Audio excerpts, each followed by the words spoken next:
When you experience a sports injury, muscle, or joint pain, you want treatment right away.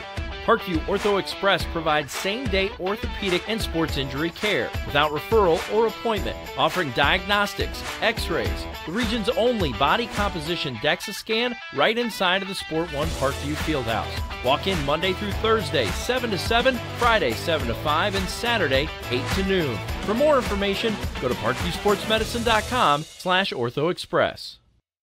It's the comets. Comets falling from the sky. Comets falling from the sky. Comets falling from the sky. Comets falling from the sky. Comets falling from the sky. Comets falling from the sky. Comets falling from the sky. Comets falling from the sky. This is the first time I've been able to do this kind of more complete understanding or view of your body. One of the things that's really important about this is that it's kind of legitimizing us as athletes. Parkview Sports Medicine. Game on.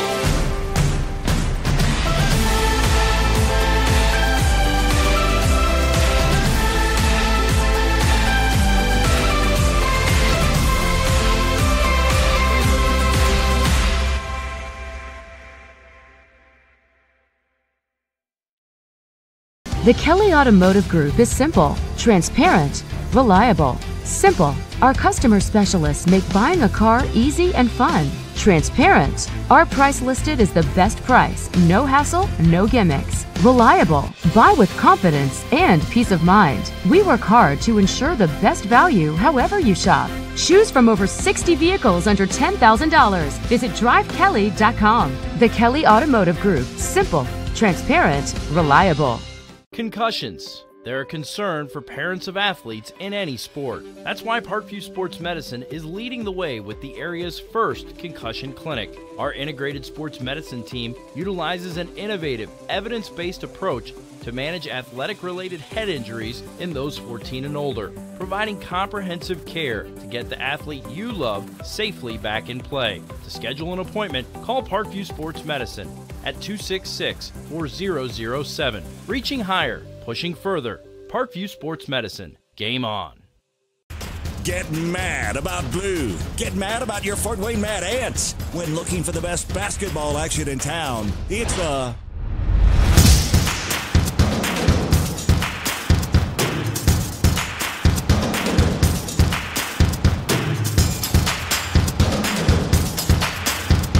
Go to FortWayneMadAnts.com for the complete game schedule. See your Fort Wayne Mad Ants in action. Get mad about blue. I chose St. Francis because they made a promise that I would have real-world experience that I could take when I graduated, and they delivered on that promise. For me, the classroom only gets you so far, so they're setting you up with an internship. I had a mentor that they set me up with that was a CEO of a DuPont hospital in Fort Wayne. They offer degrees in accounting, business administration, risk management and insurance, marketing, and finance. You know, they just did a great job of the full circle of not only the education but also the experience. Parkview Sports Medicine, especially since I've been a pro, has been a place where my game has really been able to develop in multiple facets. Injury prevention, maintenance, physical therapy, weightlifting, agility work, all the things that I need to do in order to have an NBA body. This is the place for me to go when I come back home and I need to get a workout in. Always welcome me back with open arms. Parkview Sports Medicine. Game on. Both runners are running, play coming home. From the crucial plays to the highlight of the game to the victory celebration, we are there. Summit City Sports isn't just a business, it's a group of companies investing in the youth of Fort Wayne athletics. It's because of Parkview Sports Medicine, because of Kelly Automotive Group, Indiana Wesleyan University, University of St. Francis, and Big Eye Fish, that we can produce our broadcast viewed by hundreds of thousands in Northeast Indiana. Support Summit City Sports. Become a sponsor. Join our winning team today.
tonight. It's the Bishop Dwenger Saints taking on the Logansport Berries.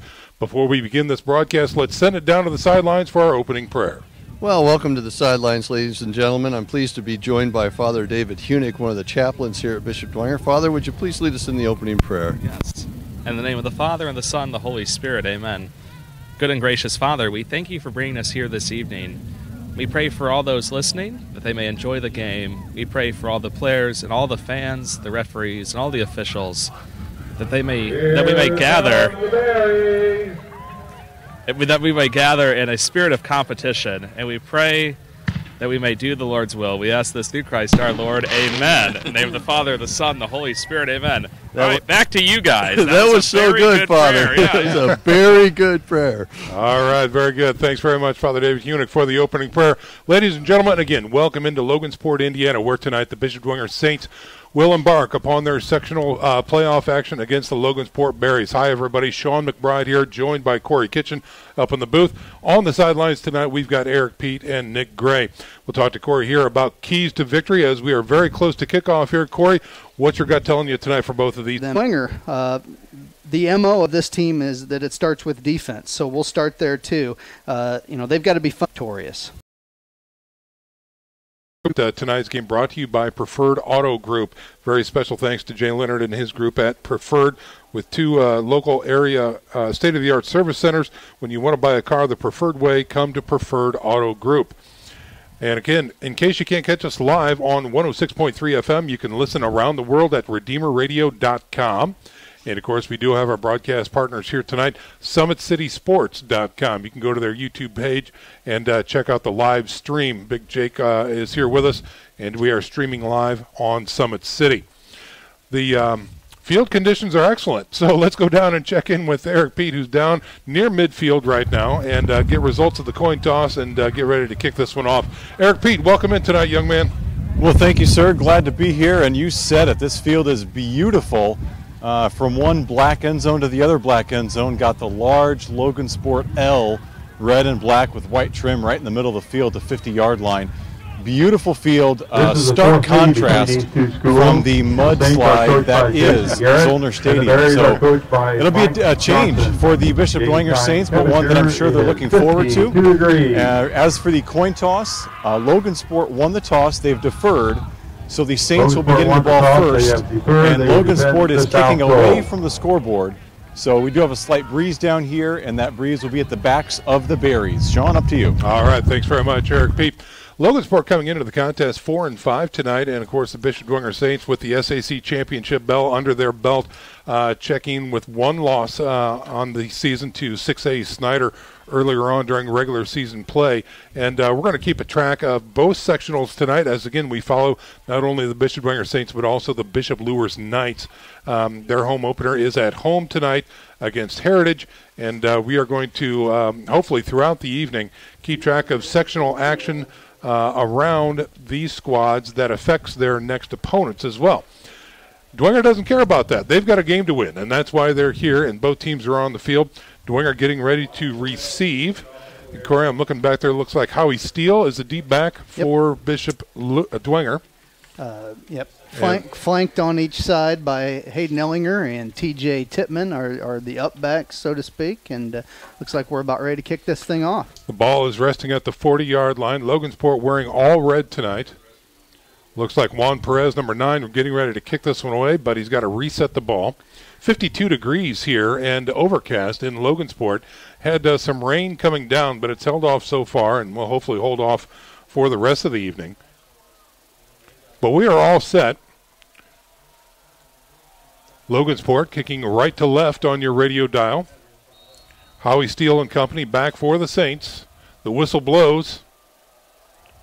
And we are underway. High driving kick that time, end over end, taken near the 4-yard line. Steele's got it, going to the right side, gets out to the 20, looking for some blocks, finding some, getting north of the 35, and finally dragged down at about the 37-yard line.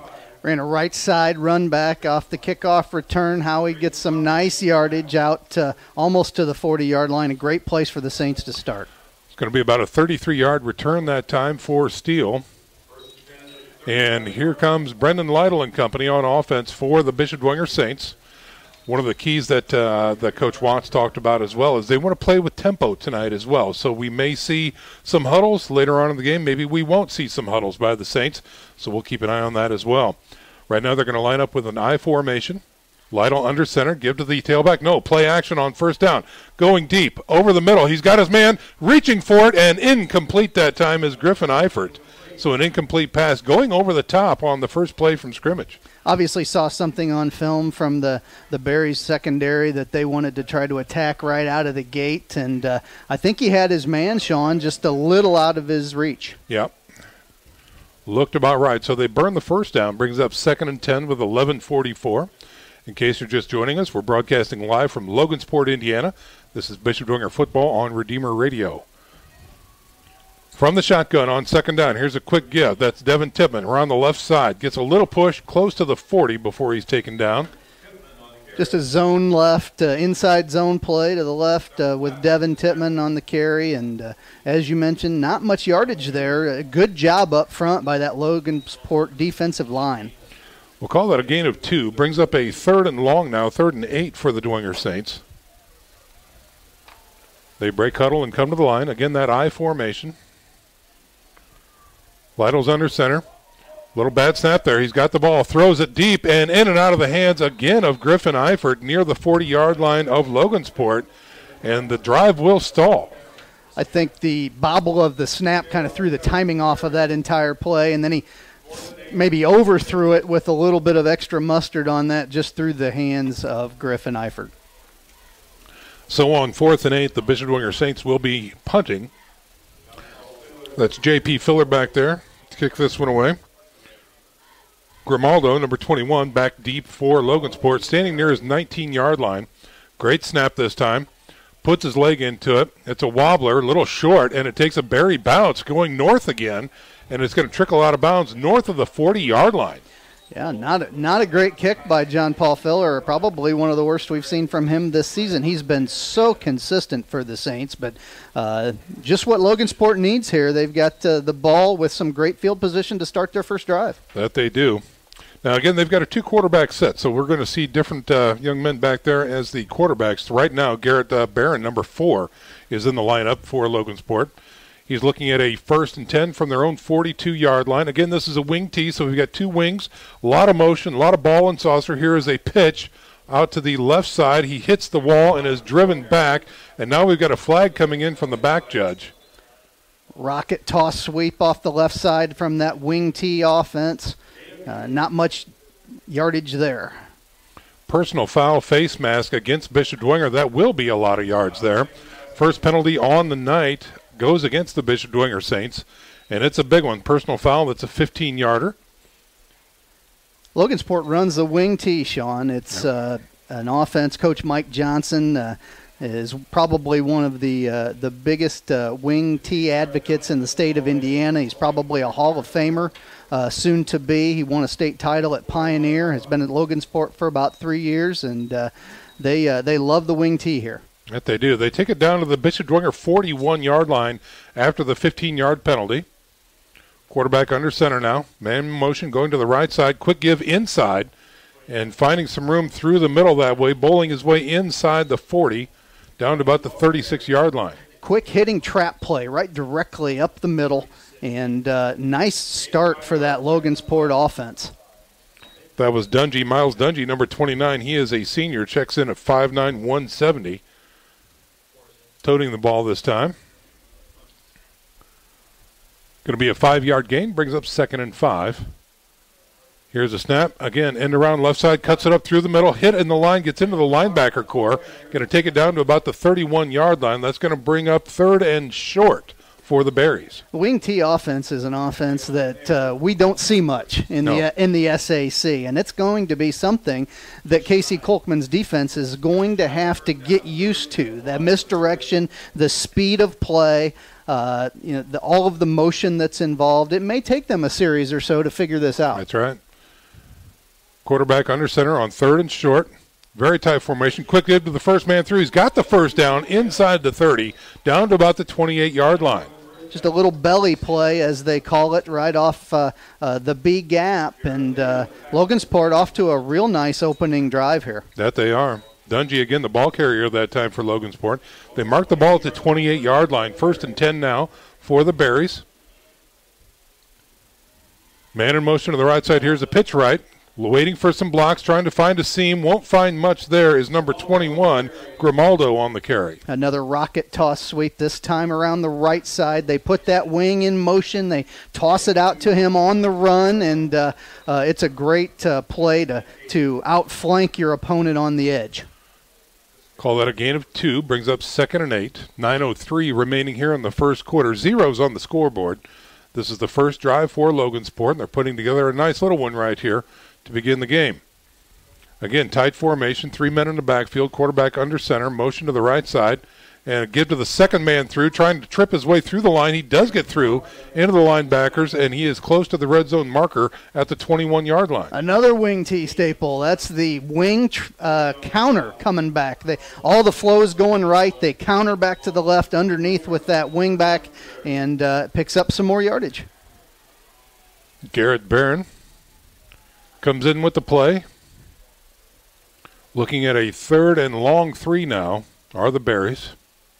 Here's a snap. End around, right side, cutting it back up north and south. He has the first down inside red zone territory now, down to about the 18-yard line. A little counter there as well. And, again, I made a phone call this week to Lee Etzler, the former head coach at Cherubusco, kind of the wing T savant from the northeast Indiana area, and a good friend of mine. And he brought me up to speed a little bit on the wing T. 1st and 10 for the Berries. Inside the red zone now, threatening. Here's a snap pitch. Left side, has blockers. Looking for that edge. Good pursuit that time, and he is taken down near the 15-yard line. Another rocket toss out to the left side. Jared Lee did a real nice job in pursuit, tracking that down from his inside linebacker spot. And going to mark him down right at the 14-yard line, so we'll call that a gain of 3. Brings up 2nd and 7. Clock continuing to wind down. 7.5 to go here in the first quarter. Barry's doing a fine job eating that clock up. Under center, quarterback, motion to the right. Quick give inside. He hits the wall. Good drive that time. Big push. Falling forward down to about the 11. Trap again right up the middle. And the Saints defensive line was there, but you're exactly right, Sean. Nice push from the Logansport front. That's going to bring up a 3rd and test now. 3rd and about 4, maybe 5 for the Berries. Ball resting at the Dwenger 11-yard line. Quarterback under center. Here's a snap. Give it to the right side. Trying to duck his way in through that line. He's stood up. He's pushed back. Whistle's blown. And let's see where they mark him. Looks to be about down to the 9-yard line. He will be short of the first down. Looks like about 4th and 1, 4th and 2, maybe a long 1. Big play in this game. That it is. Offense looks like they're on the field as number 18, Evan Vizcarra, checks in. Okay, they're going to go for it here on 4th and 1.5, 4th and 2. Single set back. Wing back now, motion to the right side. Quarterback still has it. He's going to get hit in the backfield, and he's going to fall forward back to the 10. Great pursuit that time by the Dwenger defense to stuff that run. Looked like a design quarterback keep after a fake inside, and just didn't get the edge, and they'll turn it over on downs to the Saints. Connor Chrisman that time, number 14, for the defensive back for the Saints, sniffed that one out, stopped him, and was not stopped the forward progress, and now the Saints are back on offense. So the Berries put together a nice drive that time, but were unable to score, and it looks like the rain is now coming down here in Logansport. Little mist coming across the lights there. And here come the Saints back on offense, led by the sophomore Brendan Lytle. Here's a quick give to the middle, bouncing it outside, stiff-arming, looking for something out there, won't find much, and we've got a flag on the play. Lucas Crone on the carry from the fullback spot off the left side, and we may have a horse collar or possibly even a face mask out here on the edge, I believe. Corey will take a look at that, and I will remind you that Dr. Osinga of Northeast Chiropractic Center is our 106.3 sports media sponsor. You can catch all the highlights from past games on YouTube. Watch the touchdowns, tackles, and halftime interviews at youtube.com/RedeemerRadio. It was indeed a face mask, and it appears 5-yard variety. Okay, so they have to move the marker but not the sticks. And they will replay first down. Yes. So the Saints, after the penalty, they put the ball at the 15-yard line. 1st and 5 now with Lytle under center. I formation behind him. Here's a snap, and that looks like a counter trey to me, and it was not run very well. He's hit in the backfield and dropped. Ball carrier that time looked like Devin Tippmann. Coach Watts said they put that play in this week. They wanted to make sure that they were ready for teams that overloaded against their tight end side to be able to come back weak side, and it may still be under construction at this point. It looks like it, yeah.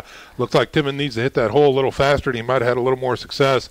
No gain on the play. Ball just now shy of the 15-yard line. Brings up 2nd and 5. I formation. Here's a half-back blast right through the middle. First man through. Gets out near the stick. This may be a first down for Dwenger. Fullback dive by Hayden Ellinger. He doesn't get a lot of carries, but he usually gets first downs when he makes them. And no difference on this one. That's right. He did get it out to the 20, just north of it. So 1st and 10 for the Saints.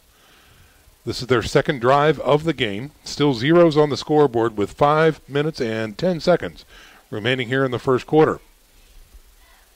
Saints started this drive back at their 10. This is their first down. Here's a snap. Oh, he lost the ball, and he has to dive for it. It is still under contention. I think the Berries have it. That's what we talked about in the opener, Sean. The Saints cannot turn the ball over. Logansport, to have a shot at this game, they've got to force turnovers, and they just did. That they did. The snap was blown up, and Lytle couldn't get his hands on it, went back to get it, was not able to. And now the Berries are set up, 1st and goal at about the 8-yard line. All season long, the Saints defense, when put in this position, has come through. They have been one of the best red zone defenses I've seen this season. That they have. All right, here come the Berries on 1st and goal. Motion this side, bootleg, left side. He's looking to throw. He gets hit in the backfield and swung down and dropped. Massive sack that time by number 46. Jared Lee on the sack. Did a nice job. It looked like they were looking for the waggle pass over the left side, but the Saints did a really good job of covering that crossing receiver. He had nowhere to throw, and because he couldn't get the ball off, Lee was right there. That's right. So a loss of looks to be about 8. They put the ball at the 16-yard line. Still 2nd and goal now from the 16. Option to the right side, and here's again a counter trying to find his way through the middle. Good run that time. Gets it down inside the 10, back to about the 7-yard line. That wing back counter once again out of the wing tee, where they fake to the fullback on the belly play and give it to the crossing wing back coming back across the formation. Really picked up some nice yardage there. That they did. They got all the loss back. Brings up 3rd and goal now from the 7. Again, motion to the right side, pitch right, looking for some room. Oh, he sheds the tackle and makes a stuff out there. Number 23 that time with a big stop for the Saints near the 5. Rocket toss sweep off to the right side, and unsuccessful to pick up the yardage needed there. Ellinger with a big stop for the Saints, and it looks like the field goal team is coming on, which I believe that is going to be number 9, Juan Perez, to kick this one through. And let's see, they're going to mark it at the 11, at the 11-yard line, so that'll be a 21-yard attempt coming up for the Berries. Snap is good, hold is down, kick is no good. And the ball is still live. Dwenger is running it back. There is a return going here. He's at the 50. Nobody can catch him. He's running it down the 30, the 20. He's at the 10. Took him a while, but he gets in. Well, interesting play in the sense that the kicker kicked it right in really low into the back of his blockers, and everybody just kind of froze as they typically would in an extra point, if you will. Yeah. Whereas the Saints just picked it up and ran it back. That's right. I believe that might have been number 84, Fosnaugh, with the return that time. It was happening so quickly I wasn't able to really get his number, but I believe Fosnaugh brought it back. a very huge turn of events there for the Bishop Dwenger Saints as the blocked field goal turns into 6 points on the board with 3 minutes to go here in the first quarter. Special teams making a play. And how often have we seen that for the Saints this year? All season long. Yeah. So the point after now for Bishop Dwenger. And they're going to line up with a swinging gate here. Getting an indication that was Jake Chapala, number 93, for the Bishop Dwenger Saints on that return. He's a senior. Great for that senior. What Indeed. a big play. That was big. Great presence of mind to just pick it up and go. That's right, yeah. So the Saints run up to the line. They're offset to the left side. Garrett is out there as the kicker, and now the Saints come back to center.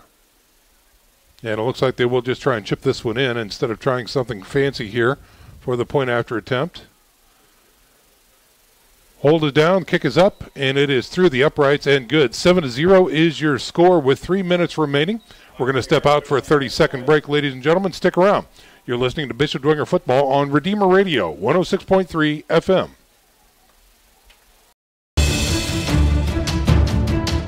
Brooks steals it, tips it away to himself. He'll go to the hoop and slam it down. They attack. They get a great shot. Here he comes. And Lucas Craw. Shot hits the post. And the centering feed to Luke Gibson. Shot scores. The rush comes. Oh, almost picked off by Ethan Hoover. And the takedown. To live action here at Logansport, where the Bishop Dwenger Saints now lead 7-0 over the Berries on an 89-yard blocked field goal attempt and return. Now the Saints are up, 7-0. Jake Chapala, number 93, ran it back to the house for the Saints. And now J.P. Filler preparing to kick this one away. Filler lines it up on the 40-yard line, just to the left of the right hash mark. And we've got 3 back deep for Logansport. Filler puts his leg into it. It's a high, no, whoa. We've got a whistle stop. And this one's going to be coming back. Must have been offsides by the Saints, it appears. And he will reset to about the 35-yard line.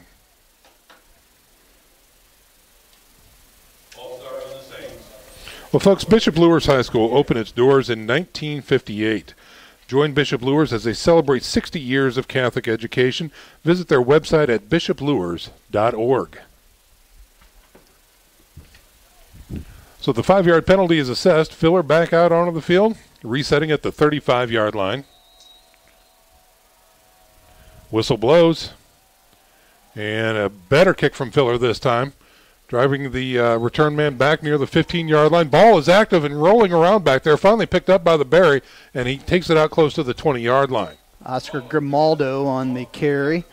It was as if a couple of the deep men for the Berries couldn't decide who was going to catch that ball, and finally Grimaldo picked it up and got it out to the 20. Garrett Barron will be coming in as quarterback again for the Berries here. He wears number 4. He is a sophomore quarterback, 6'2", 175 pounds. Again, they line up with a wing T offense. A lot of movement, a lot of misdirection there in the backfield. Here is a snap. And again, they try the counter through the middle. Lee is there to stop it up. And, of course, the Gold Helmets swarm and really stuff that run after a short gain. Looks to me like the Saints are starting to pick up the speed of those basic plays from the wing tee, which could spell some trouble for Logansport here. And speaking of trouble, we do have a Berry down on the field right now. Number 5, Drake Mclaughlin. Yeah, he's a playmaker. Well, 2:34 remaining here in the first quarter. 7-0 is your score. We do have a timeout on the field for the Berries, so we're going to go ahead and step out for a little 30-second break ourselves. Stick around, folks. You're listening to Bishop Dwenger Football here on Redeemer Radio, 106.3 FM. Kelly Automotive Group is simple, transparent, reliable. Simple. Our customer specialists make buying a car easy and fun. Transparent. Our price listed is the best price. No hassle, no gimmicks. Reliable. Buy with confidence and peace of mind. We work hard to ensure the best value however you shop. Choose from over 60 vehicles under $10,000. Visit drivekelly.com. The Kelly Automotive Group. Simple, transparent, reliable. Welcome back to Logansport, ladies and gentlemen. We're broadcasting live from Logansport High School, where it is the Bishop Dwenger Saints taking on the Logansport Berries here in Sectional 1 play. Right now we do have a timeout on the field as number 5, Mclaughlin, is being attended to. He's a playmaker, especially early here in the contest for the Berries. He's got 5 carries so far for 23 yards. And again, this is still first quarter action. 7-0 is your score. Saints on top. Mclaughlin finally able to make it standing, and he's going to need some help getting off the field here. Let's check in down on the sidelines with Eric Pete. And the contribution team, if you look at the last game against Muncie Central, he had over 100 yards along with Grimaldo, both of them topping the 100-yard mark just last week. So they really thrive on being a multifaceted, a multi-faced running game, and he's one of the cogs that make it go. So that is a big loss for them. It is. Doesn't look as if he's able to put any weight on it at this point either. So I would say his return would be very questionable. Yeah. Almost maybe highly doubtful, Corey. So, yeah. All right, so as he makes his way off of the field, both teams back out onto the stripe. Again, the Berries are facing a 2nd and 8 after that run. Ball is at their own 22-yard line. Waiting for the whistle to blow, and we're back to live action here as they wind the clock. Under center is Barron. Here's a flow to the left side. He passes for the first time over the outstretched hand of the intended receiver. That was 21, Oscar Grimaldo. An incomplete pass brings up 3rd and long. That's their keep pass out of the wing tee offense. We're unable to connect, and the trouble with that is now you're looking at 3rd and long. That's right. And again, the wing tee, again, designed for 4 to 6 yards per chunk. They need more than that on this down. Yeah, so they'd like 3 or 4 yards of play, and they'll just possess the ball for 12 or 15 plays is what they'd like to do, but thus far unable. On 3rd and 8, quarterback under center. Motion on the right side. Quick give inside. And he will fall forward near the 25-yard line. That's going to bring up 4th and about 5. And it looks like the punt team may be coming on for the Berries. Ran a little trap right up the middle that picked up a couple, but not enough for a first down. And that's the issue ultimately with the wing tee is you get in 3rd and long, and it's not really built for that. That's right. Carter Lyman checks out for the Berries. On 4th and 5, punt team is out there, 2 men back deep for the Saints near the 40-yard line. Low snap this time. Kick is away. Wobbler coming to the close side of the field. That's Howe picking it up near the 37-yard line, just driving it forward, gets out to about the 45 before he's brought down. So a short field coming up for the Bishop Dwenger Saints as they take over again on offense with 1:38 to go here in the first quarter. The score 7-0 Dwenger over Logansport. Charlie Howe, number 37. I believe that's the first time I've seen him return a punt this season, so that's a little bit of a new wrinkle for the special teams. Here is Brendan Lytle and company out on offense with a short field. Again, they place the ball at the 44-yard line. Here's a snap, give to the tailback. Left side off tackle, he breaks it outside. That's Tippin on a run. Down to the 40, the 35, the 30 before he is pushed out of bounds. Devin Tippin with a big run that time deep into Berry territory. Big blast run by the big Bishop Dwenger running back, but I believe there's a flag on the play. Yeah, it's coming back. That's a hold against the Saints. They were going to mark him out of bounds near the 35-yard line, but nothing doing. Another big penalty against the Saints early in the contest. Although that one was way downfield, so it still may benefit them a bit with yardage here, but it wasn't in the backfield at least. They are huddled up near the 35-yard line, and it looks like they're going to mark this off from the 36. Just taking a look there. Typically one that far down the field usually signals a push in the back by a wide receiver, somebody, skill player down the field. So they are going to put it out at the 46-yard line. It still will be enough for a Dwenger first down as they move the chains into Berry territory. Again, 1st and 10 now for the Saints off of the Tippmann run at the Berry 46. Two wide outs to the right side, one wide left, and a single setback now. New formation from the shotgun. Here's a snap, give to the tailback right through the middle. He's got some room. Breaking tackles again down to the 40-yard line. Looks like Tippmann on the carry once again for the Saints. Looks like just a straight dive right up the middle to Devin Tippmann, and he's grinding out some good hard runs here to start with. Call that a gain of 6 down to the 40 with 1 minute and 10 seconds here in the first quarter. Saints, of course, wearing white tonight with the gold trim and the blue numerals. Barry's wearing all red with the black trim. I formation on 2nd and 4. Tailback, left side. Tippmann bounces it outside. He's got the first down, puts a shoulder into it, and knocked out of bounds inside the 35 down to about the 33. Just an I formation isolation play to Devin Tippmann. He bounced it off tackle outside and picked up some real nice yardage. That he did. Once again, they move the chains. No need for a third down conversion on that series. 1st and 10 coming up for the Saints at the Barry 33. I formation. Lytle under center. Wide out left and right. Here's a snap.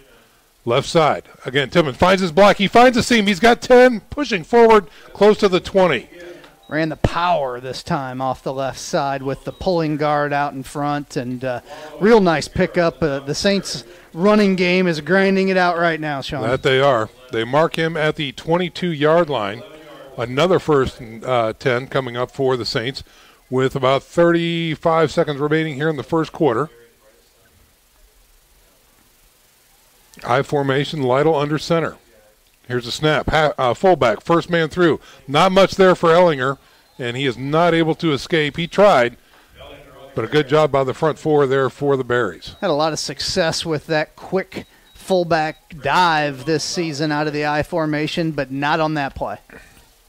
And that's probably going to do it for our first quarter, ladies and gentlemen. When we come back, the Saints will be facing a 2nd and 8 on the opposite side of the field. Stick around, football fans. We'll be back in 1 minute. You're listening to Bishop Dwenger Football on Redeemer Radio, 106.3 FM.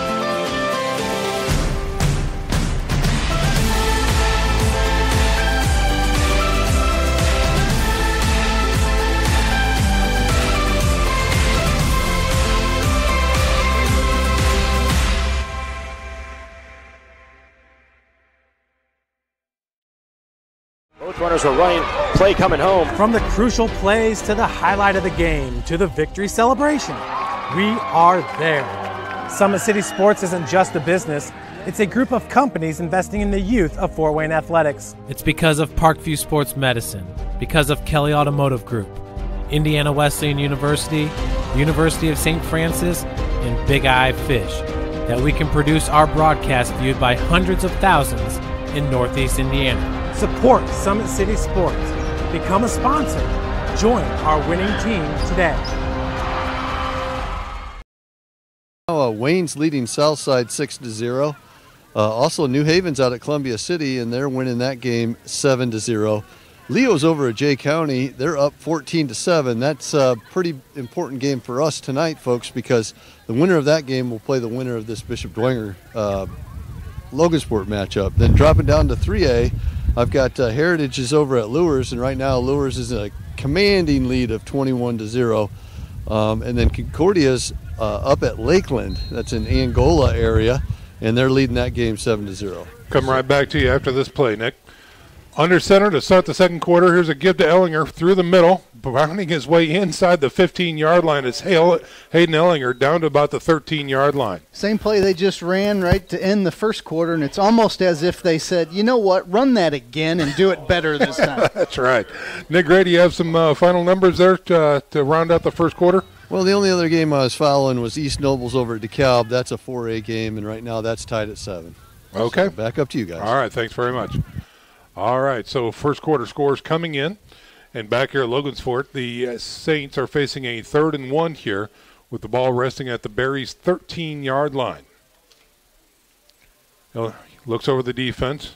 Lytle looks to throw on 3rd and short. Fires into the end zone, up, And a flag comes out. Good call. He was, again, going for Eifert over the middle, and I believe that's going to be pass interference, Corey. Had Eifert on either a quick slant or a post right over the middle, and I think he had him, but that defensive back, it appears number 2, Skylar Trujillo, had a hold of his arm, pulled his arm down, kept him from making the catch, and will pay the price with the penalty. That they will. But he kept the score off the board. That's right. That's exactly right. And that was a good pass. He was right there. So, yeah, that could have been 6. So they are going to mark the penalty down to about the 6-yard line, maybe the 7. And that's going to bring up a 1st and goal for the Saints. And they break huddle and come to the line now. Power eye with Big Joe. There he is. He's in the backfield. Power eye right. Get to the tailback. Trying to find something here. Not much. He falls forward to about the 5-yard line. Logansport did a nice job of bottling that up. Obviously, you've seen it on film the last couple of weeks from the Saints, particularly last week with Tippmann in the backfield, and they were all over it. Yeah, they were. Brings up 2nd and goal from the 5 now for the Saints. And it looks like, now we've got a timeout on the field called by Bishop Dwenger. So they want to talk about a few things here with Tippmann, Big Joe Tippmann, BJT in the backfield. So we're going to go ahead and step out for another little break ourselves. 7-0 is your score with 10:45 remaining here in the first half. Saints on top of the Berries. Stick around, folks. We're back in 30 seconds. You're listening to Bishop Dwenger Football on Redeemer Radio, 106.3 FM.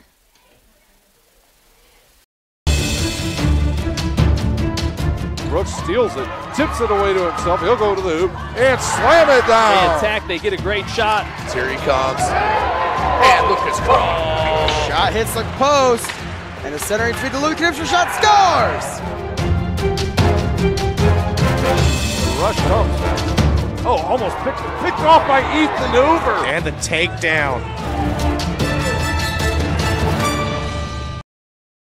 We're going to send it quickly down to Eric Pete on the sidelines. Eric, what do you have for us, sir? Well, thank you, Sean. Talking about this Logansport D bodying up, it's kind of a testament to their conference, the North Central Conference. They are much like the SAC. They play 4A, 5A, 6A all season long, so they are battle-tested as well. All righty. Whistle blows. We're ready to go. Lytle will be under center. Power eye right. They flow to the left side. Quick pitch to the tailback. Tries to find the edge. He's got the edge. He's going to go in. Touchdown, Saints. Just that easy. It was actually a pitch to the power back. They were in a power eye right and ran the ball left, which was away from the strength of the formation, probably thinking to run away from the strength of the Logansport defense, and it worked just like that. That's exactly what it did. Another 6 points on the board for the Bishop Dwenger Saints off of Ellinger's run. 5-yard scamper that time. And now the Saints special teams will come on and try and put another point up. Garrett, number 24, in there to chip this one in.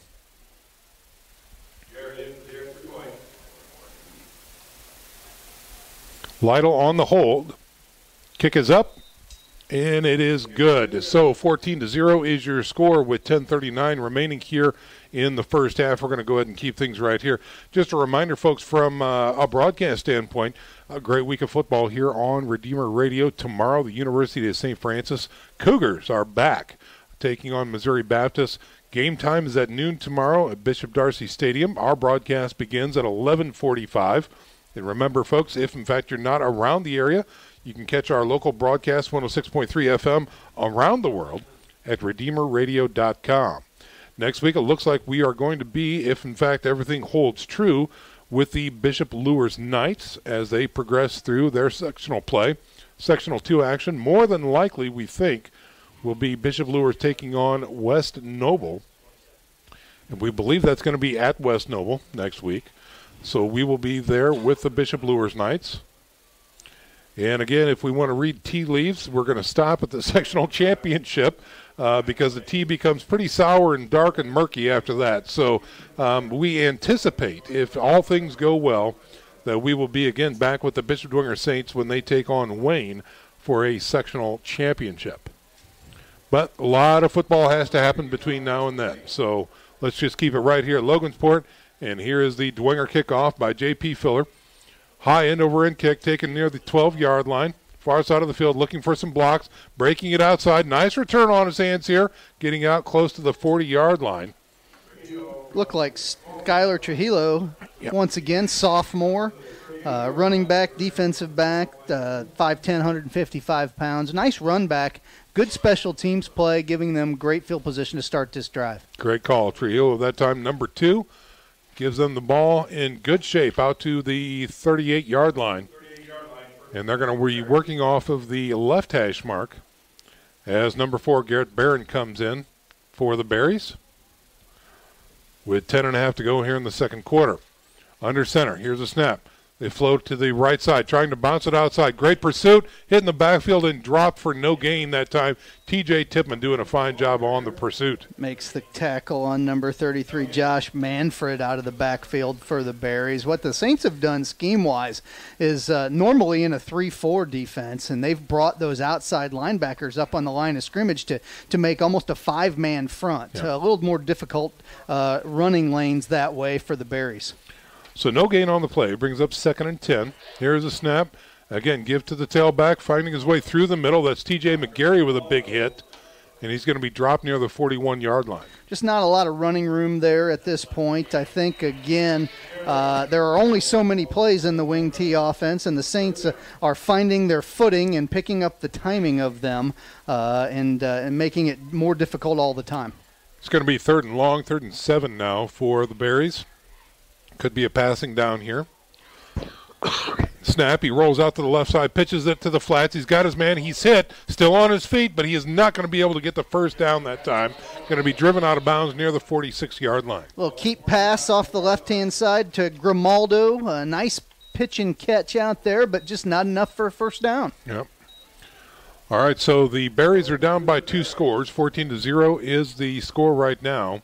And they're facing a 4th and 2 near midfield. They may say down 2 scores, it's go time. That's right. Tucker Platt checks in. He is a senior, 6'2", 220. Big boy. Yes, indeed. He'll be in the backfield. Quarterback under center. They're going to go for it on 4th and 2. Here's a snap. Give to the tailback around the side. He gets hit in the backfield, dropped. Looks like the ball is on the ground. And regardless, it looks like it's a Saints ball. Yep, he'd have been short of the first down anyway, but it looks like the Saints recover, and they'll have the ball with great field position at the Berries 48. That they will. So the Saints with a very real opportunity to start, if not building the coffin, certainly putting some nails into it here early with 9:16 to go in the first half. 14-0. Big stop like that wouldn't surprise me to see them take a shot right here. That's right, yeah. I formation, Lytle under center. Here's a snap. Nope. Get to the tailback through the middle. Just a straight-up isolation play. That's what it was.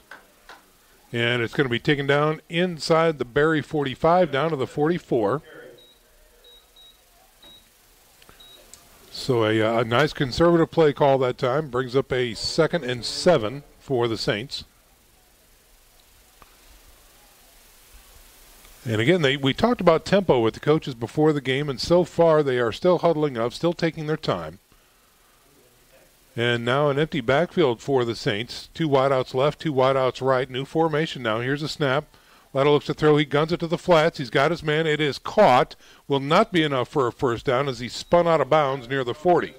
Lucas Crone, the inside receiver on the right side in the slot, ran that quick hitch, and that ball was on top of him almost before he turned around. Great throw by Lytle. So they mark it at the 39-yard line. That's going to bring up 3rd and 2 for the Saints.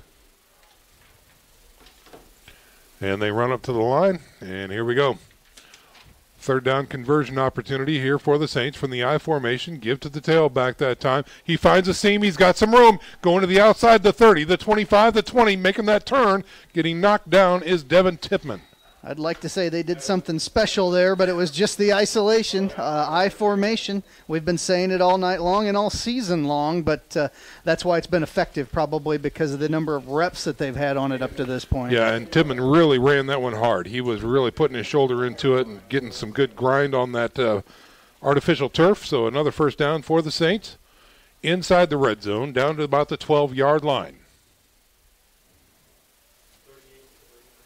Be about a 27-yarder that time for Devin Tippmann. Here's a snap on first down. Again, they get to the tailback left side. Oh, puts his head down and pushes that defender back inside the 10. Tippmann once again putting some power on display there. Blast play off the left-hand side, and even when defended well, they're still getting about 5 yards of carry. Yeah, on the stick, Josh Manford that time, number 33 for Logansport. Hard gain of 4 brings up 2nd and 6 for the Saints as a new package rolls in. Lytle comes in from the sidelines with the play, number 13. This is what that Saints offense does to a defense. It just sort of demoralizes you. Been doing it all season long. The big gold rush up front. Now we got a power eye left. Tippmann lead blocker. Got the break. He's got the run. TJ Tippmann in for a Dwenger score. Did they mark it? Yes. Yep. Just it looked like a power pitch toss off the left-hand side with Joe Tippmann at power back and off the power eye left, and pretty easy score for the Saints. That it was. So another touchdown on the boards on the 8-yard run by T.J. Tippmann with 6:47 to go. Takes the score 20-0 for the Saints.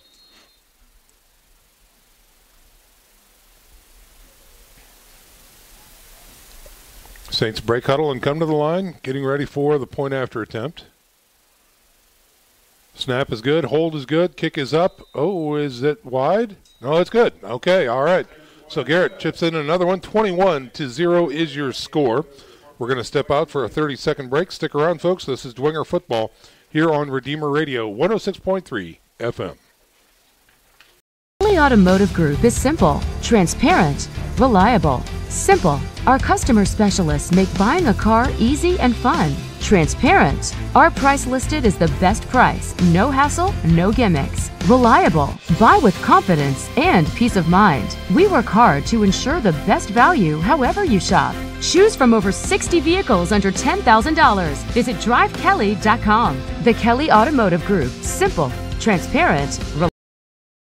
We're back to live action here, ladies and gentlemen, broadcasting live from Logansport. It is the Bishop Dwenger Saints 21, the Logansport Berries 0, with 6:47 remaining here in the first half. Alongside Corey Kitchen, I'm Sean McBride. Down on the field, we've got Eric Pete and Nick Gray. Stats tonight provided by Charles McBride. Official. Our broadcast, that's right. He's about to kneecap me, so I thought I'd better do something there. Our broadcast partner tonight, Summit City Sports. Jake Atkinson with us here on camera. Remember, you can go to their YouTube channel and stream us live, SummitCitySports.com. And here's Filler with an onside kick. It goes 10. They're trying to cover. I think they've got it. Oh, a flag comes out as the ball is covered near the 48-yard line of Logansport. He may have touched it before it got 10, potentially. But obviously the Saints special teams have done a great job of scouting. Yep, illegal touching. Yep. Either he touched it before 10 or the kicker can't touch it first. I can't remember which rule that is in high school football, but either way. Yep. Maybe we can send it down to the sidelines here in a little while. Eric Pete might have some clarification on that. We'll put our lead detective on that story. See if we can find out what the proper call there is. So again, this penalty will be against the Saints. I believe Logansport will have their option to take the ball at that point of touching. Right, and I think that's exactly what they're going to do. So Logansport will have a short field right at the 49.5-yard line of Bishop Dwenger as the Saints defense runs onto the field and gets set. And again, we see, like you talked about, Corey, there's 6 guys on the line for the Saints defense there. Yep, they've walked up a couple of backers this time, and you're exactly right, Sean. They've gone even beyond the 5-man front to a 6. Yeah. I don't know. We'll see how many of those guys have their hands in the dirt, but still they're pressing in that press coverage there. And, so here we go. 1st and 10 for the Berries. Here's a snap. Again, a little reverse this time, trying to find something and finding nothing but the Saints defense near the 50-yard line. The key to the wing T offense is angle blocking by your linemen up front, being able to kick out players and so forth down the line of scrimmage. And the more guys you have up front, it limits your ability to be able to do that angle blocking. So a great job from a scheme standpoint by Casey Kolkman and the defensive staff. We'll call that a loss of 6 inches, maybe a yard, as the ball is just now resting right at the midfield stripe. 2nd and long coming up for the Berries. Clock grinding to 6 minutes to go here in the first half. Under center, man in motion to the right side. Quick give through the middle, and again, not much there. Still on his feet, being dragged backwards by Big Joe Tippmann is the running back. The other thing they teach defensive linemen against a wing T is not to have a lot of penetration. The more you penetrate, the easier you are to kick out in a block. So they want them to maintain their position on the line of scrimmage and not really penetrate. Hold and shed. Yep. Well, okay, 3rd and 10 now for the Berries.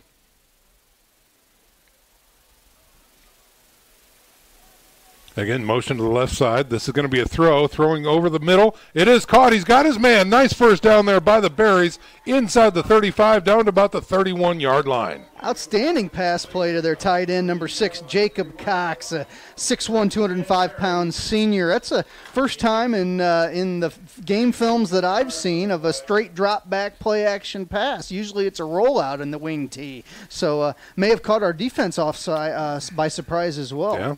1st and 10 for the Berries as they keep the drive alive. Here's a snap, another bootleg to the right side. This time he is looking to throw. He's got trouble. He's hit, and he's brought down. That's a sack by the Dwenger defense, and a late flag comes out. We may have a sideline warning, infraction, it appears to me, potentially over here on the Berries. Yeah, the official was looking at the Berries sideline when he chucked that flag out. No? Oh, it's a face mask against the Saints. Wow. Maybe he looked to the sidelines for help with the call, Sean. I don't know. All right. Well, that's the 5-yard variety, and it erases the sack and takes the ball back to the 31-yard line, really giving them a 1st and 10. So the 5-yard sack that time is nullified, and they keep the down. Motion to the left. Snap, rolling to the left, firing to the left. He's got a man. No. In and out of the hands of the receiver near the 20-yard line, was dragging across the field, but incomplete. Went with that keep pass and was intended for Jacob Cox again, going back to that well that worked for them 2 plays ago. Just was unable to connect a little over his head. So they reset the ball at the 31-yard line. Clock stopped at 4:45. 21-0 is your score. Saints on top. Berries driving. They're looking at 2nd and 10 now from the Dwenger 31. Quarterback under center. Here's a snap. Quick give. Right side following his lead block. Falling forward inside the 30. Down to about the 18-yard line. Like check that, 28-yard line. Looked like the counter tray on that run. Had the guard and tackle backside out in front. Give them a 3rd and manageable here. Sure. Yeah, gain of 4, maybe 5. Brings up 3rd and 5.5 or 6. Evan Vizcarra, our quarterback now for the Berries, number 18. I actually checked that now. He checked out, and Barron is back in. On 3rd down, here's a give to the first man through, and he is stuck that time. Lee having his the ball is on the ground. Oh, my, it was called down. I believe they whistled that dead. Stopped his forward progress maybe before that came down. Tough for us to tell in the box. Yeah. Unable to hear that whistle, but probably in 4-down territory most certainly here, so 4th and about 3 or 4. They mark his forward progress at just inside the 25-yard line. 4th and 4 coming up. Again, Jared Lee really having a fine day at the linebacker position for the Saints so far. On 4th and 4, Berry's offense is on the field. And now we've got a timeout on the field called by Logansport. They really want to talk about it here. So we'll go ahead and keep things right here as well. Might be a good opportunity to check in with our sideline reporter, Eric Pete, and see what the vibe is down there from the far side of the field. What do you have for us tonight, Eric? Well, Sean, the Saints, thus far, 21-0 is the score, but you get the feeling here if Logansport were able to punch into the end zone and make it a 2-score game, they might get a little confidence going. This is a team that has struggled throughout the year. They come in with those 4 wins, but guys, those 4 wins are against teams with a combined record of 4-32. So they really have not had much success against good teams. And if they get a little something going against Dwenger, you never know what a little confidence will do. Yeah, great point. Absolutely. Thanks very much for that insight there, Eric. Eric will be with us throughout the evening down from the sidelines. And while I got a minute here, folks, just a reminder that the St. Felix Catholic Center in Huntington, Indiana, offers one-day and overnight retreats with over 70 rooms. Be sure to visit Our Lady in her grotto and walk the 30 scenic acres. You can check them out online. Visit sfcatholiccenter.com. That's the St. Felix Catholic Center in Huntington. On 4th and 4, the Berries. Here's a rollout pass. He looks to throw, dumps it over the middle, knocked out of the way, and incomplete that time. T.J. McGarry from the linebacker spot was able to get a big paw on that one, thrown over the middle. Otherwise, it looked as if it had a good chance to be completed. That's a big play on 4th and 4. Yeah, McGarry comes through for that Saints defense and gives the ball back to the offense in pretty good shape here. They're going to mark it again at the 25-yard line. So Lytle and company come back after a successful stop by the defense, and let's see if the Saints can put something together with 3:29 remaining here in the first half. Again, your score 21-0. Saints on top and now with the ball. Lytle will be under center, I formation. Here's a snap. He looks to throw on first down. Fires to the flats. He's got his man. That's O'Keefe on the catch, and he's pushed out of bounds near the 33-yard line. Just a 7 or 8 yard hitch route, trying, it appears to me, to maybe get O'Keefe comfortable out there. That may be his first reception of the season. I think it might be, yeah. Yep, that's exactly right. So a gain of 8 that time by O'Keefe. Brings up 2nd and short for the Saints.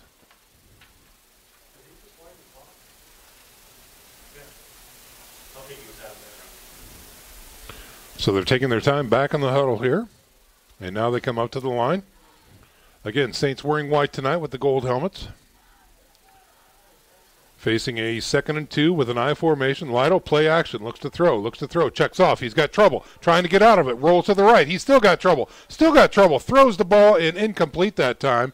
Nearly in the grasp. And let's see, are they going to call that I think he had an incomplete pass? Yeah, he had Vinny Tittman over the middle in the vicinity of where that was thrown, his big tight end. And I don't believe they'll give a grounding call on that. I think he's close enough. I think you're right. Brings up 3rd and 2 now for the Saints from the 33-yard line. So good penetration by the Berries that time.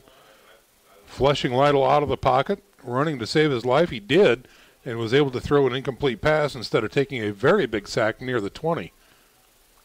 So let's see what they do here on 3rd and short. Again, I formation, wide out left and right. Snap, give to the tailback, looking left side. Very patient run that time by Tippmann. And he will have enough for the first down out past the 40-yard line. Just a power play off the left side, pulled the right guard and stuffed that first down their throat. Ball out to the 40, and they're going to pick up the tempo here a little bit. Here we go. No huddle offense by the Saints. They're up and set already on 1st and 10 from the 40. Here's a snap. Lytle looks to throw. Looking left, has time. Going deep. Big spiral all the way. Eifert's got it near the 15-yard line. Nice connection that time by the Saints. He almost waited too long to throw that. Griffin Eifert almost overran that ball. Came back to a big play for the Saints passing game. Big chunk yardage that time, all the way down inside the 20 to about the 18-yard line. A 37-yard completion that time by Lytle. And now we've got flags here on 1st and 10. I believe the Saints weren't set. That tends to happen when you're not used to going fast tempo. That's right. And but these are the kinds of kinks that they need to get worked out. So the Saints will be penalized 5 yards, 2:27 remaining here in the first half. 21-0 is your score. Saints on top and driving. This is going to put them outside the red zone to about the 23. Lytle comes in from the sidelines with a new play, checks his wrist, and they wind the clock. Saints break huddle and come to the line. 4 wideouts, empty backfield for Lytle. Here's a snap. Looks to throw, looking left, firing left. He's got his man. That is again O'Keefe. Steps out of 1, gets a block, gets taken down inside the 10 near the 8-yard line. Outstanding catch and run after the catch from Patrick O'Keefe. Just caught a hitch route, was able to take an inside turn and pick up another 5 to 10 yards after the catch. O'Keefe's catch gives them a 1st and goal now as they place the ball near the 6-yard line.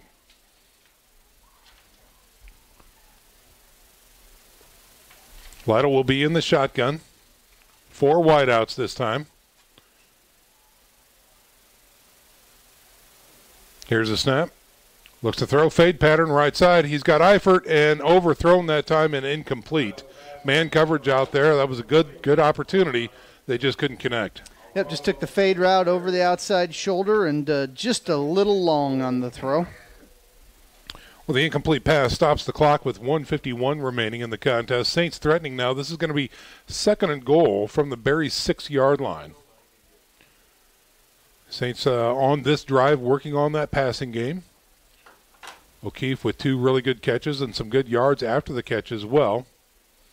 Monster catch by Eifert. He's going to be your wideout on the right side. Lucas Crone, slot right. Here's a snap. He's looking left, fires left. He's got O'Keefe in the end zone, touchdown. 3 catches by O'Keefe on this drive, 1 resulting in a touchdown. Simple pitch and catch, just a quick hitch out to the left-hand side and over Skylar Trujillo at the corner for the Berries, and just not tight enough coverage down there in a goal line situation. Let's check in with Eric Pete. Well, you can't say enough about a guy like Patrick O'Keefe, playing quarterback all season, accepting the role of a wide receiver to let someone who is a class below him take the reins of the offense. He's done so gracefully. Coach Garrett has said this is more of his natural position, and I think we're seeing that on display tonight, guys. Well, I think you're right. Another thing to see that I saw as they were making their way off was the quarterback and O'Keefe chest bumping as well. So that tells me a lot about the character of these kids. Garrett's PAT is up and good. We're going to step out for a little 30-second break. 28-0 is your score now with 1:47 remaining in the first half. Stick around, folks. We're back in 30 seconds. This is Bishop Dwenger Football on Redeemer Radio 106.3 FM.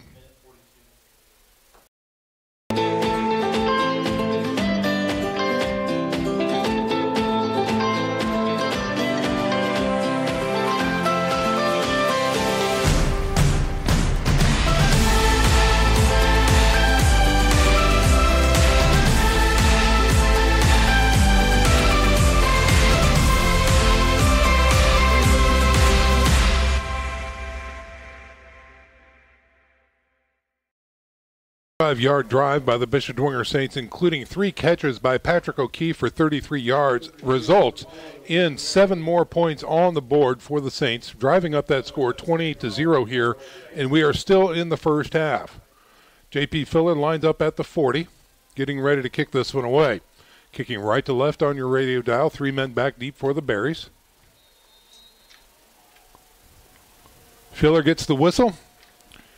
And the kick is away. High end-over-end kick. That is a filler kick right there, and it's going to go into the end zone for a touchback. Tremendous weapon to have a kicker that's able to kick that into the end zone so that you don't have to cover that ball in high school football. I know maybe a little wind-aided, but nonetheless, that's a big kick. That is a big kick, and the Berries will take over with not a lot of time, but enough time to see if they can get something done here in the first half. Again, Corey, on this last drive, we saw the passing game really kind of come alive a little bit there for the Berries. So let's see if they can work on that a little more successfully and get some chunks down the field, and maybe they can do something here before the whistle blows. And with 1:45 left, you'd like to see them mount some sort of 2-minute drill offense here. Yep.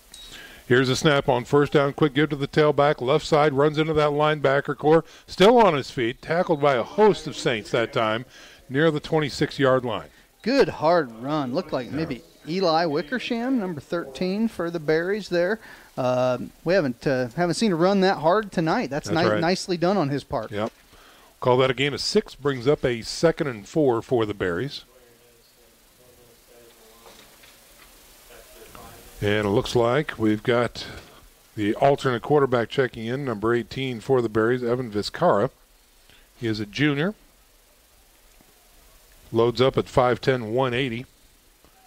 He'll be under center. Here's a snap. Tailback, left side.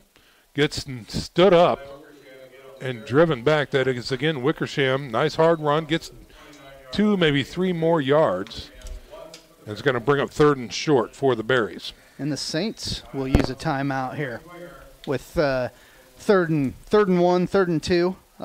They'll call a timeout with 54.8 seconds left. Take this opportunity to check in with Nick Gray. We had I think maybe a surprise guest that's going to be joining us for a halftime interview. We're going to try and see if we can't make that happen. Does it smell like pizza down there, Nick Gray? Not yet, but I sure hope so sometime soon, guys. I'm going to have Steve Fiacable from Amore's Pizza join me at halftime. Not only will we talk about him being a Catholic businessman, but also him being graduating from Bishop Dwenger 30 years ago and then having some children go through as well. So that'll be fun. We do have some other updates. Right now, Wayne's beating Southside 14-0. New Haven's leading Columbia City 14-7. Leo is beating Jay County, 28-13. And the winner of that game will play the winner of this game. And then the other one I really just wanted to bring you up to date real quick is that Lures is really having their way with Heritage, and they're leading that one 41-0. Ooh. So back up to you guys. You betcha. On third and short, Barry's with the ball. Quick give through the middle. He's got the first down. He's getting into the safety core. Taken down after a great run near the 45-yard line. Tyler Platt, I believe, number 40. It's tough to make out their numbers. Those black numbers on a red jersey make it very difficult to see, but nice run. Very nice run. You betcha. All right, so again, the clock now is winding. Under a minute to play here. Again, a quick give this time. Left side, nothing there. And it looks like the ball may have popped out, but I think they're going to call him down after a very short gain of 1. Tucker Platt again. Tucker, the first name for number 40 of the Berries, and good run from the fullback, good hard run. Checking out for the Saints is number 77, Nolan Fisher, along with, I believe, Nick Hosier was checking out as well for the Saints. So Saints rolling in different packages on different plays here. A lot of gold helmets up on that front line. Here's a snap.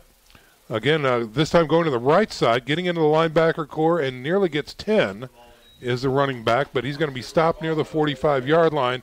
And that's going to do it for your first half, ladies and gentlemen. 28-0 is your score, all Dwenger all night long so far. Well, stick around, folks, because coming up in moments, we will have our halftime presentation, which, of course, is brought to you by Shawnee Construction. So stick around. Our halftime presentation is coming up right after this 1-minute break. 28-0 is your score.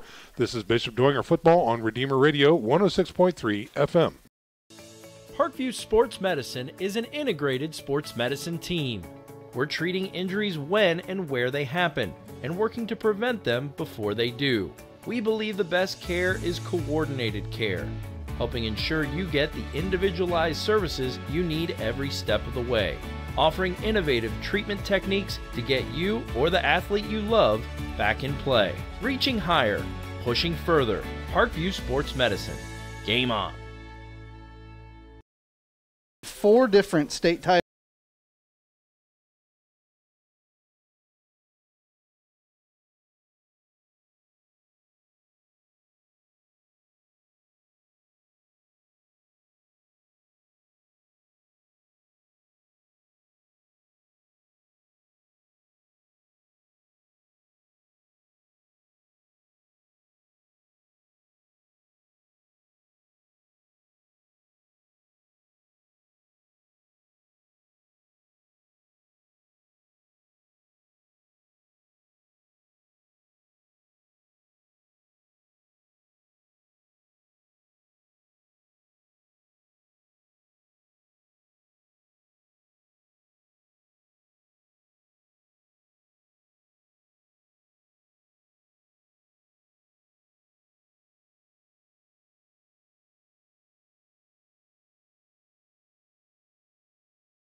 You experience a sports injury, muscle, or joint pain, you want treatment right away.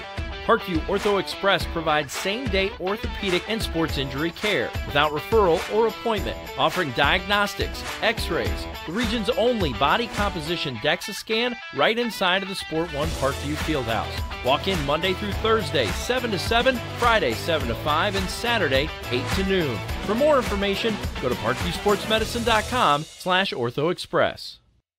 It's the comets. Comets falling from the sky. Comets falling from the sky. Comets falling from the sky. Comets falling from the sky. Comets falling from the sky. Comets falling from the sky. Comets falling from the sky. Comets falling from the sky.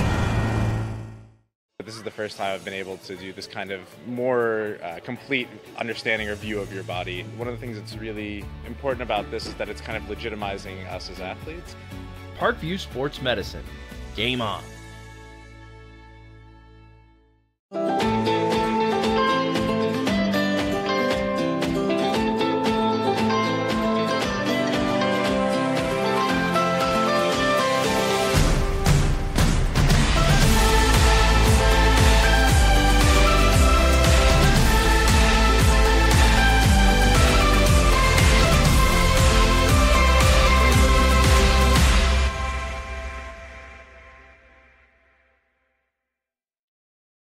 The Kelly Automotive Group is simple, transparent, reliable. Simple. Our customer specialists make buying a car easy and fun. Transparent. Our price listed is the best price. No hassle, no gimmicks. Reliable. Buy with confidence and peace of mind. We work hard to ensure the best value however you shop. Choose from over 60 vehicles under $10,000. Visit drivekelly.com. The Kelly Automotive Group. Simple, transparent, reliable. Concussions. They're a concern for parents of athletes in any sport. That's why Parkview Sports Medicine is leading the way with the area's first Concussion Clinic. Our integrated sports medicine team utilizes an innovative, evidence-based approach to manage athletic-related head injuries in those 14 and older, providing comprehensive care to get the athlete you love safely back in play. To schedule an appointment, call Parkview Sports Medicine at 266-4007. Reaching higher, pushing further. Parkview Sports Medicine. Game on. Get mad about blue. Get mad about your Fort Wayne Mad Ants. When looking for the best basketball action in town, it's the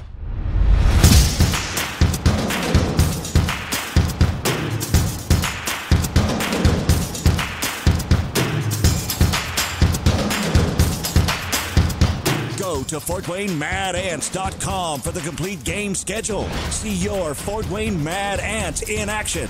Get mad about blue. I chose St. Francis because they made a promise that I would have real-world experience that I could take when I graduated, and they delivered on that promise. For me, the classroom only gets you so far, so they're setting you up with an internship. I had a mentor that they set me up with that was a CEO of a DuPont hospital in Fort Wayne. They offer degrees in accounting, business administration, risk management and insurance, marketing, and finance. You know, they just did a great job of the full circle of not only the education, but also the experience.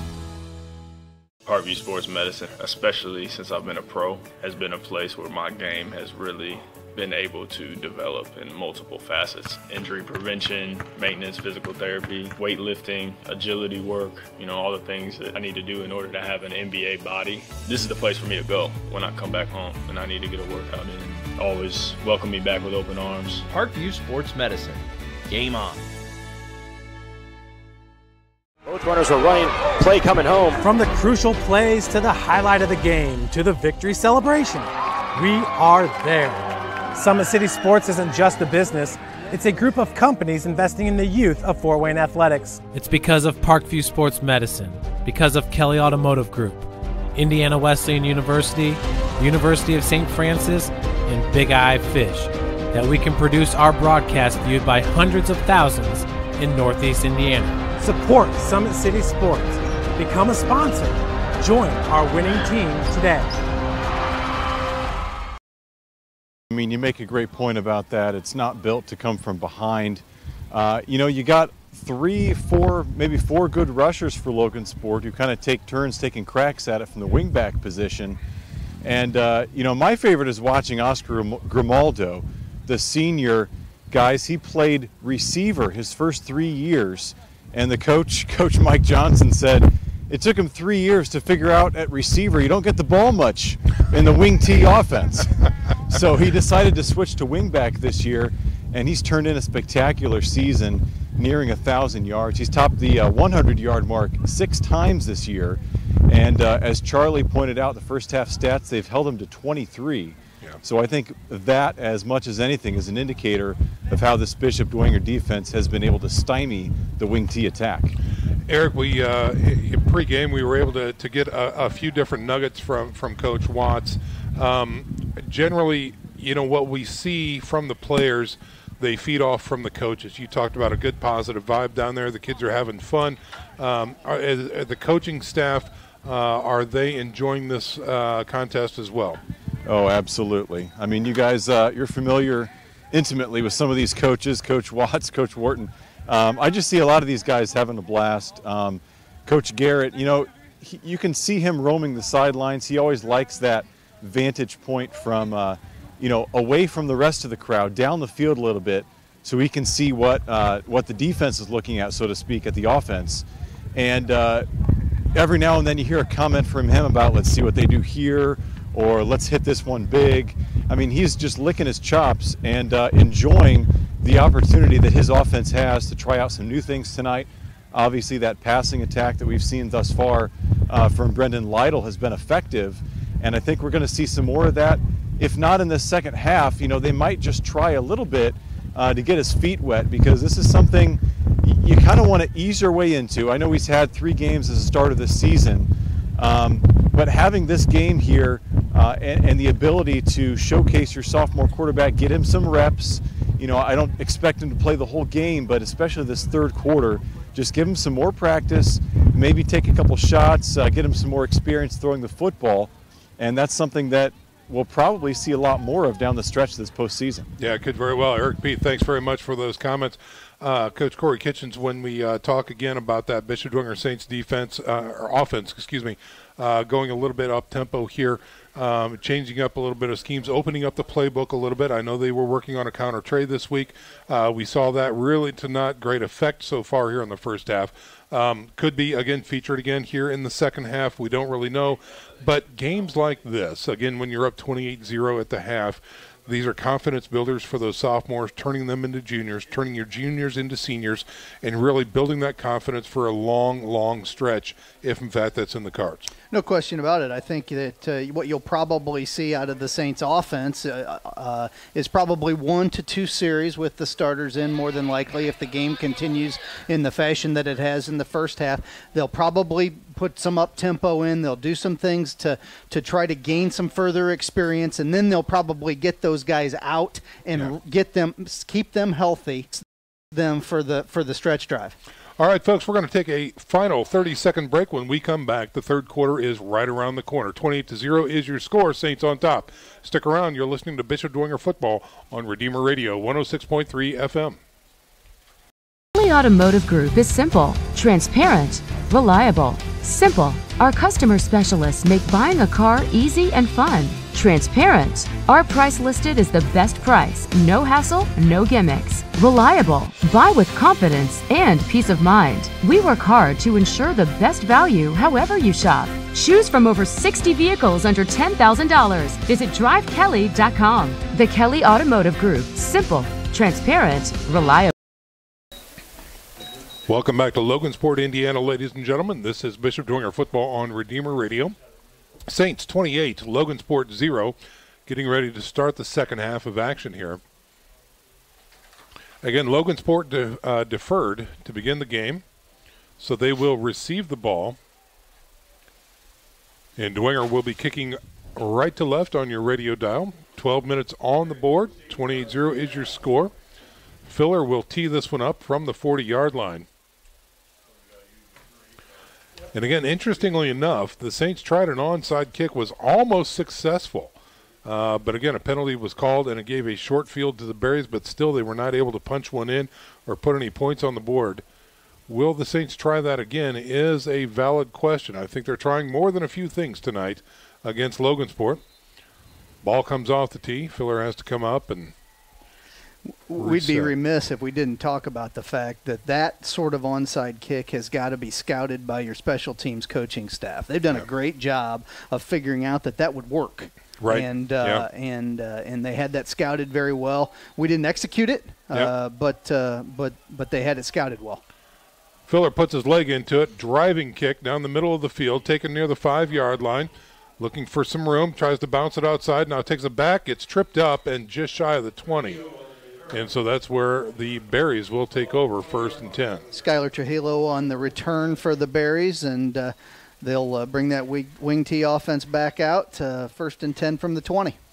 Skylar Trujillo, he's a sophomore, 5'10", 155. He is a brave young man. I will say that. He doesn't look very big up here in the press box, tall enough, but at 155, he's being brave, returning that ball down there.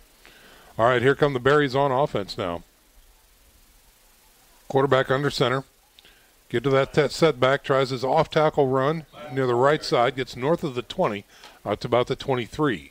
Little belly play to the fullback. Nice run by Tucker Platt, and the Saints have done just what we anticipated. They stay with that 5-man front to continue to defend that wing T. Josh Manfred now checking in for the Berries, along with number 18, Vizcarra. He'll be your signal caller.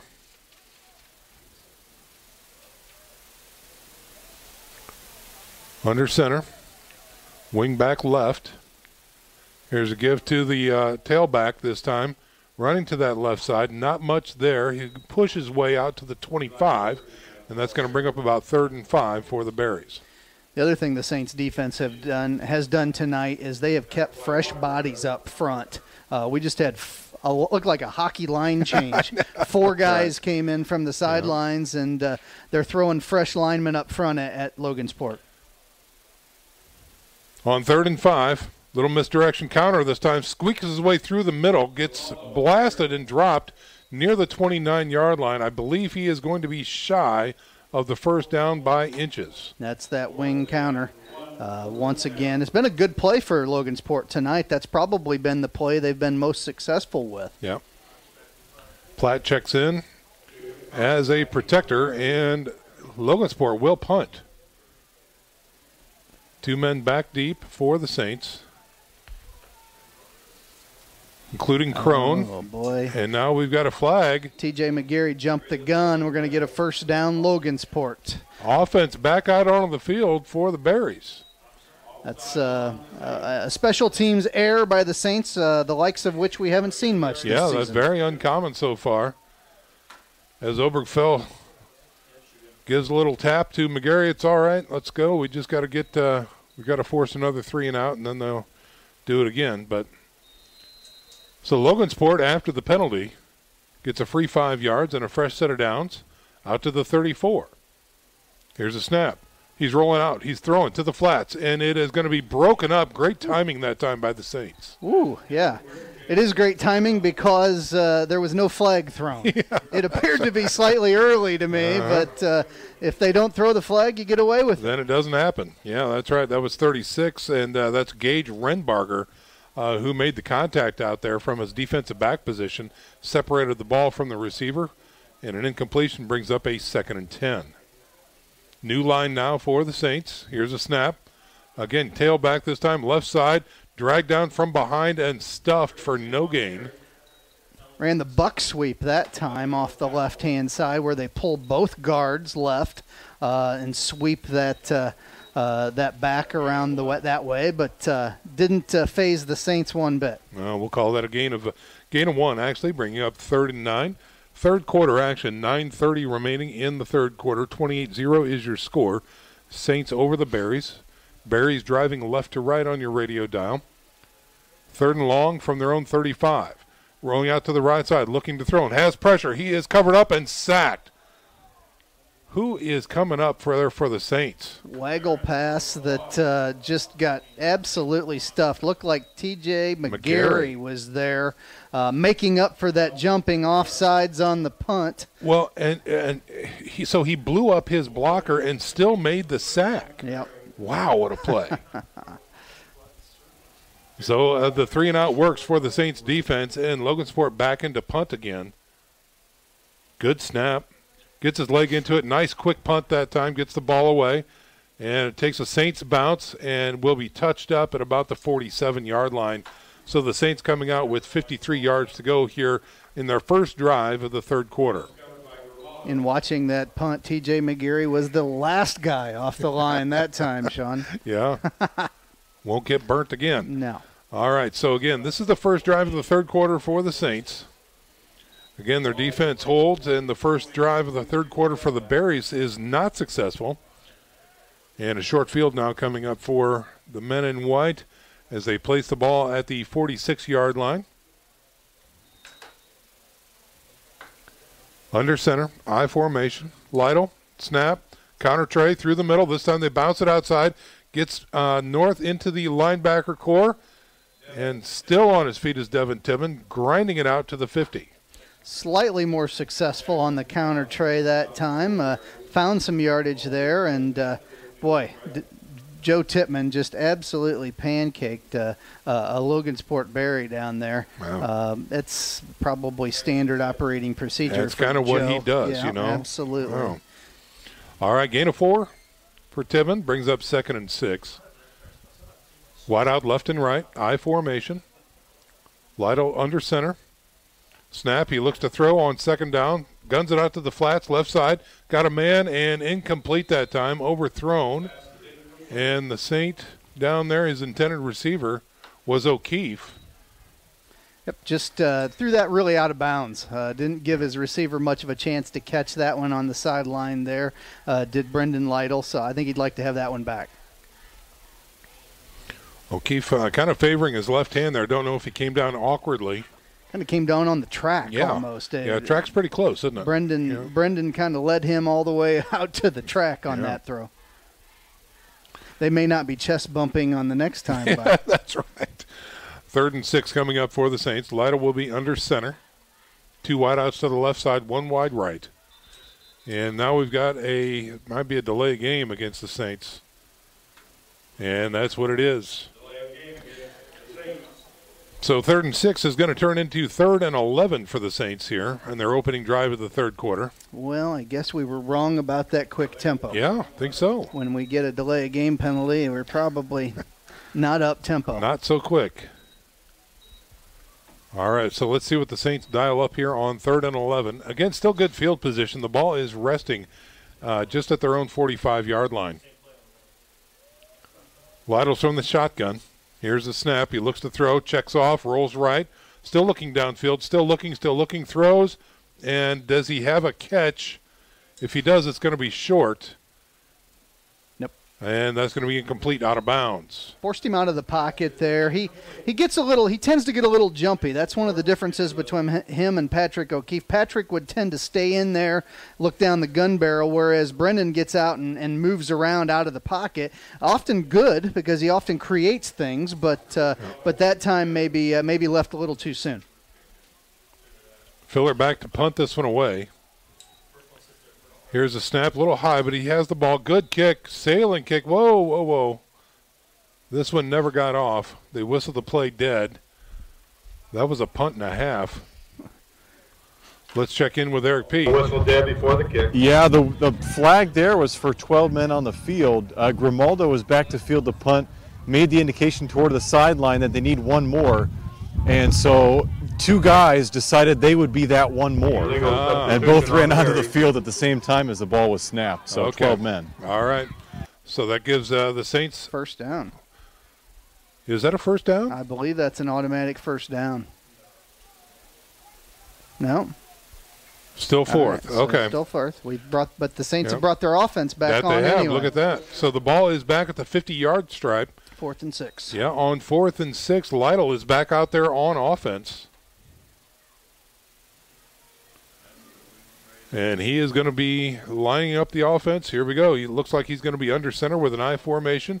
Wide out left and right.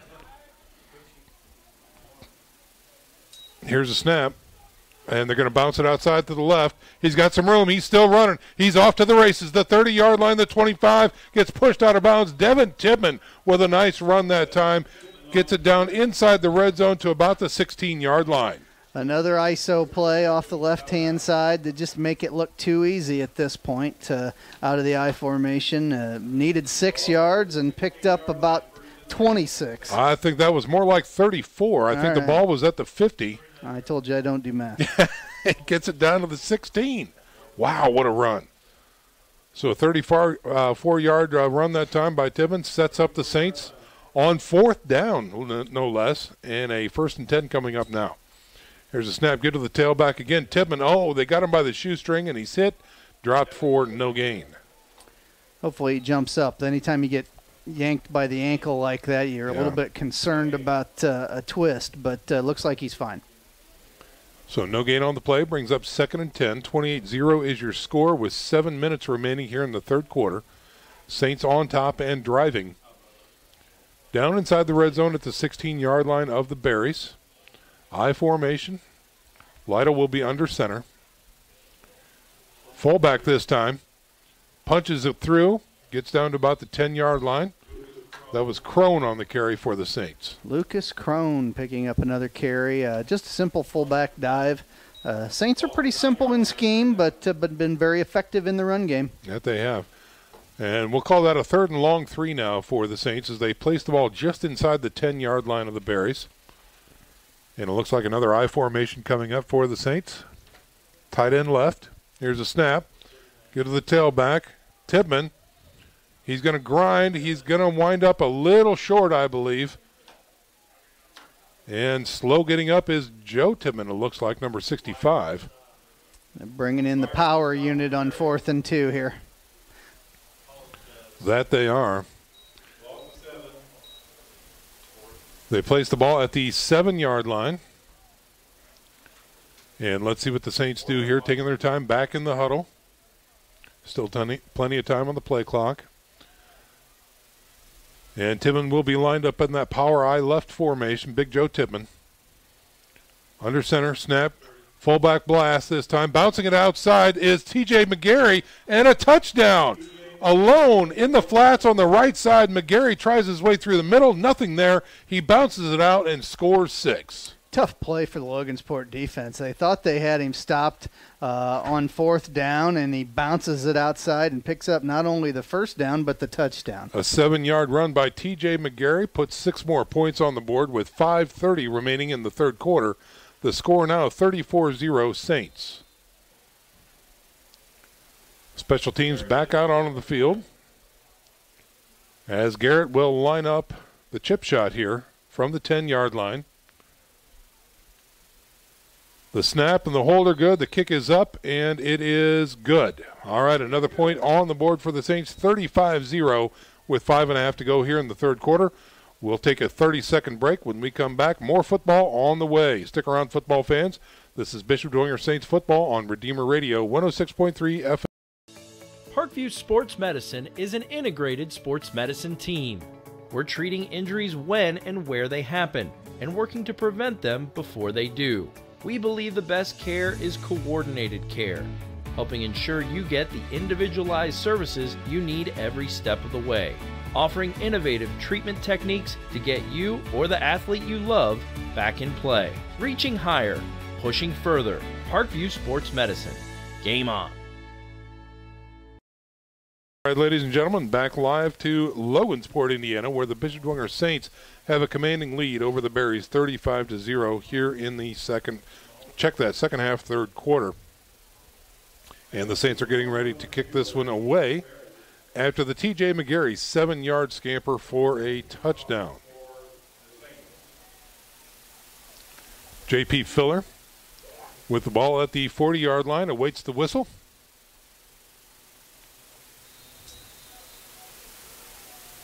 Here we go.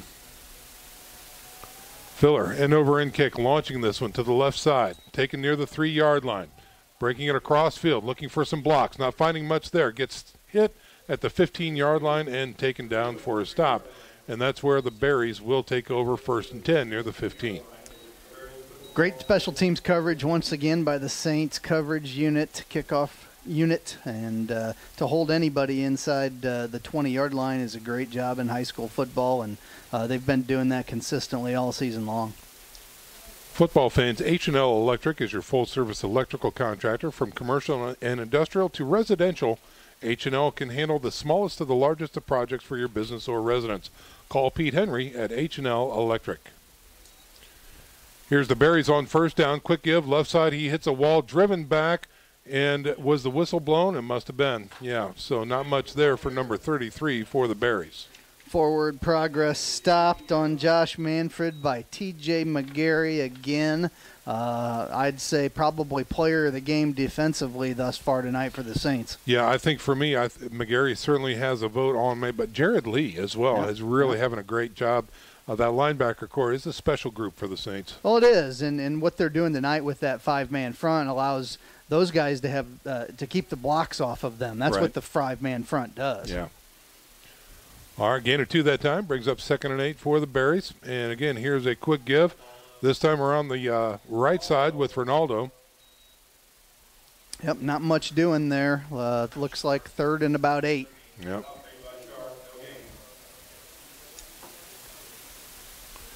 So the carry takes it out to about the 18-yard line. And another 3rd and long coming up for the Berries from Logansport. Beautiful facility here in Logansport, Indiana. Nice artificial surface. On 3rd and long. Here's a snap, play action, looking to throw. Quarterback has pressure, throws it out to the flats. It's intercepted, and he's off to the races. The 10, the 5, touchdown Saints. Connor Chrisman. Again. Great play from the corner spot. Hasn't played there much this season, but certainly making the most of his opportunity right now. Connor Chrisman with a pick 6 for the Saints and a late flag coming out. So we'll have an opportunity to see what that's all about.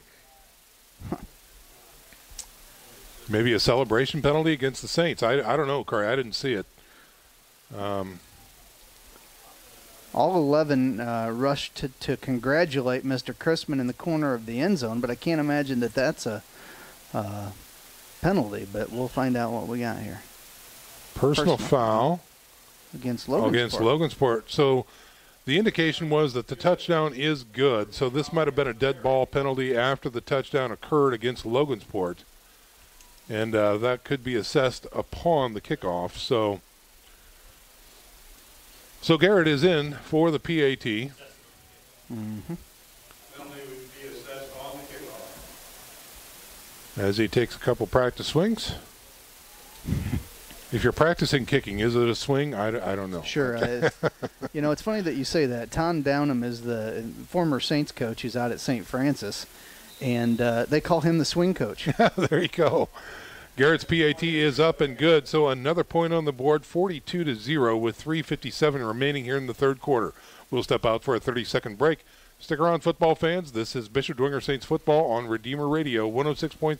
A running play coming home. From the crucial plays to the highlight of the game to the victory celebration, we are there. Summit City Sports isn't just a business.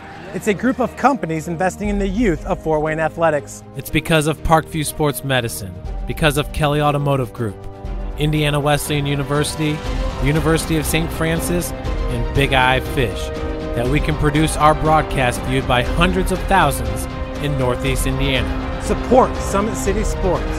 Become a sponsor. Join our winning team today. If you'd like that special cut of beef for your gathering, Tim Didier Meats can help. Prime rib, filet mignon, and Tim's own special ground beef, made fresh daily, can be ordered within an hour's notice. To place your order, call 260-482-8400 or find them on the web at timdidiermeats.com.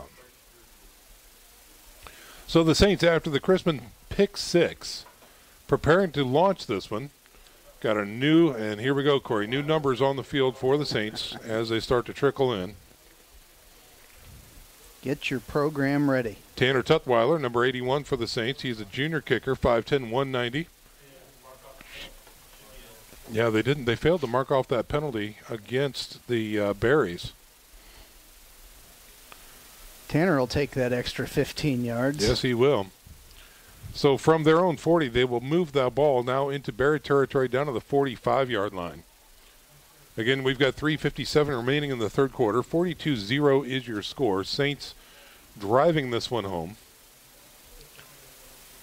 And Eric Pete with a notice that I believe that there is another Lytle that might be warming up for quarterback duty for the Saints. Let's keep an eye on that one.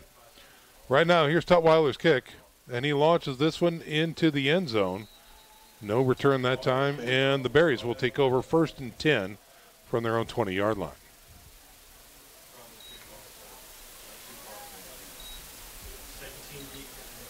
All right, so the defense for the Saints is coming out, and we were trying to keep an eye on all the new fresh jerseys out there.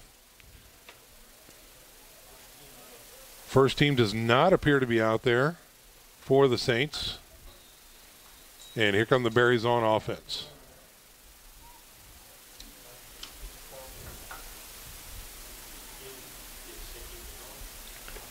From the 20, here's the snap. Give to the tailback, looking for some room, finding some room, getting north and south, getting it out to about the 28-yard line. Good hard run there by number 21, Oscar Grimaldo. Yep. He's been involved when they've had success. Looks like lots of new jerseys defensively for the Saints. Didn't pick up, I think, number 18 was involved in that tackle. Let's go John Heaton, junior linebacker, 6'1", 170. So we'll have to learn these jerseys as we go along, Sean. 2nd and 2 for the Berries. Here's a give again through the middle, trying to find some room. Oh, breaks 2 tackles. He's off to the races. Down to the 45, 35, 30. He's got one man to beat. He's getting tracked down at the 10, the 5, dragged down and stuffed just before he's scoring a touchdown. And a huge run that time by the Berries. Tucker Platt on the carry. Just a simple, look like fullback trap up the middle.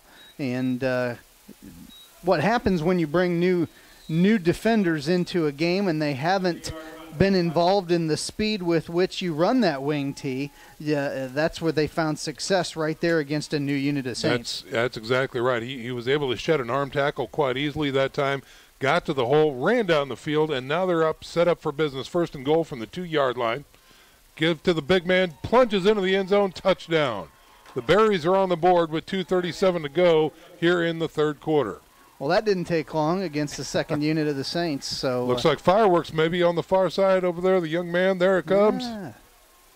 All right, there it is. All right, we got some fireworks down here at Logansport. Again, beautiful setting down here. The field is on a lower area. We've got houses around the area and some good fire pits going on out there, and some locals are enjoying the show here, and it's good to see Logansport with some numbers on the board. So with 2:37 to go, the special teams unit comes on to see if they can chip in an extra point. Snap is good, hold is down, kick is up, and it is good. 42-7 is your score here. We're going to step out for a little 30-second break. When we come back, more third quarter action. This is Bishop Dwenger football on Redeemer Radio 106.3 FM. Brooks steals it, tips it away to himself. He'll go to the hoop and slam it down. They attack, they get a great shot. Here he comes. And Lucas Cross. Shot hits the post. And the centering feed to Luke Knipscher. Shot scores. The rush comes. Oh, almost picked off by Ethan Hoover. And the takedown. Welcome back to live action, ladies and gentlemen, from Logansport, Indiana. We're going to check in with Nick Gray. He's got updates from around the state. Well, guys, one game I haven't reported on so far tonight is the 5A matchup. Northside's up at Elkhart Central. That got started a little bit later because of the travel time. Right now, Elkhart Central's leading that one 17-6. Wayne's beating Southside 26-0. New Haven is leading Columbia City 21-7. Leo over at Jay County. Right now, Leo's winning 35-21. So the winner of that game will play the winner of this game. Dropping down to 3A, we've got Norwell West Noble. That game is tied at 21. And then Heritage and Lures. Lures is winning that one handily 55-6. So the winner of the West Noble Norwell game will play Lures next Friday night. And then the other one out there is Concordia is over at Lakeland, and right now Concordia is leading that one 21-7. Back up to you guys. On the Berry kickoff, taken on the run that time by the Saints, finding his way through the middle.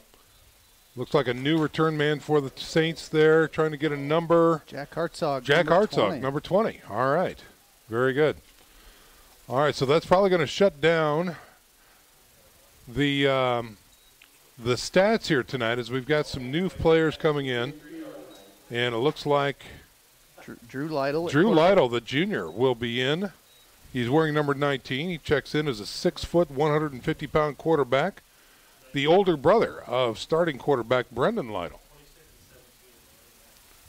Drew's under center, I formation, wide out left and right. Snap, play action, looks to throw, guns it right side. He's wide open and well overthrown. Nice fly pattern that time, and just not able to connect with his receiver. Great ball. Yes. But about 10 yards beyond young Jack Hartzog on the fly route, and just couldn't connect. But nice pass thrown by Drew Lytle. Well, and I like the idea is giving him an opportunity to do something big right away. You know, let's see what he can do. And, yeah, they burn it down, brings up 2nd and 10.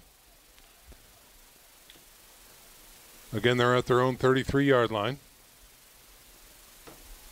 Snap, give to the tailback this time. Hartzog looking for some room. Gets north of the 35, out to the 36. I formation isolation play just right up the middle there for, actually looks like number 26 on the carry, maybe. Davis? Peyton Davis, yeah. senior. Get an opportunity to carry the ball here in postseason play. That's awfully nice for him. Number 16, Darlin's Innocent, checks out of the game right now. Looks like 3rd and 6 coming up for the Saints. Under a minute to go here in the third quarter. Lytle's in the shotgun with an empty backfield. 4 wideouts, 2 on each side. Here's a snap. Little high, looks to throw, guns it, and in and out, incomplete that time. Little sticks route on the right side, and the Saints will be in a punt situation. Yep, just couldn't connect on that hitch route off the right side, and punt unit will be on. So the second teamers are in there right now for the Saints, and looks like a 3 and out as they prepare to punt this one away from their own 33-yard line. Waning seconds now of the third quarter. And we've got some player personnel issues as the Saints finally looks like they get things squared away. Might be the second team punt unit 2, as well. 1. Snap a little wobbly. They do get the punt away. Driven down, takes a hop, still active, and takes a Dwenger bounce down to about the 10-yard line. Great punt. John Paul Filler has had a great season punting the football, and that one just the same. That's right. So the Berries will take over with a long field in front of them, 90 yards to go. And that's going to do it for the third quarter, folks. We're back in 1 minute. Stick around. This is Bishop Dwenger Football here on Redeemer Radio 106.3 FM. Kelly Automotive Group is simple, transparent, reliable. Simple. Our customer specialists make buying a car easy and fun. Transparent. Our price listed is the best price. No hassle, no gimmicks. Reliable. Buy with confidence and peace of mind. We work hard to ensure the best value however you shop. Choose from over 60 vehicles under $10,000. Visit drivekelly.com. The Kelly Automotive Group. Simple, transparent, reliable. Both runners are running, play coming home. From the crucial plays to the highlight of the game to the victory celebration, we are there. Summit City Sports isn't just a business, it's a group of companies investing in the youth of Fort Wayne athletics. It's because of Parkview Sports Medicine, because of Kelly Automotive Group, Indiana Wesleyan University, University of St. Francis, and Big Eye Fish, that we can produce our broadcast viewed by hundreds of thousands in Northeast Indiana. Support Summit City Sports. Become a sponsor. Join our winning team today. And Saints punted to end the third quarter, and now here comes Logansport on offense from their own 10-yard line. Check that, the 11. Here's a quick give through the middle. Ball was loose, and we are getting a second down notification from the side judge there. Tried the quick fullback trap up the middle, and I think quarterback lost the handle of that one and ended up on the ground, but luckily the Berries recovered.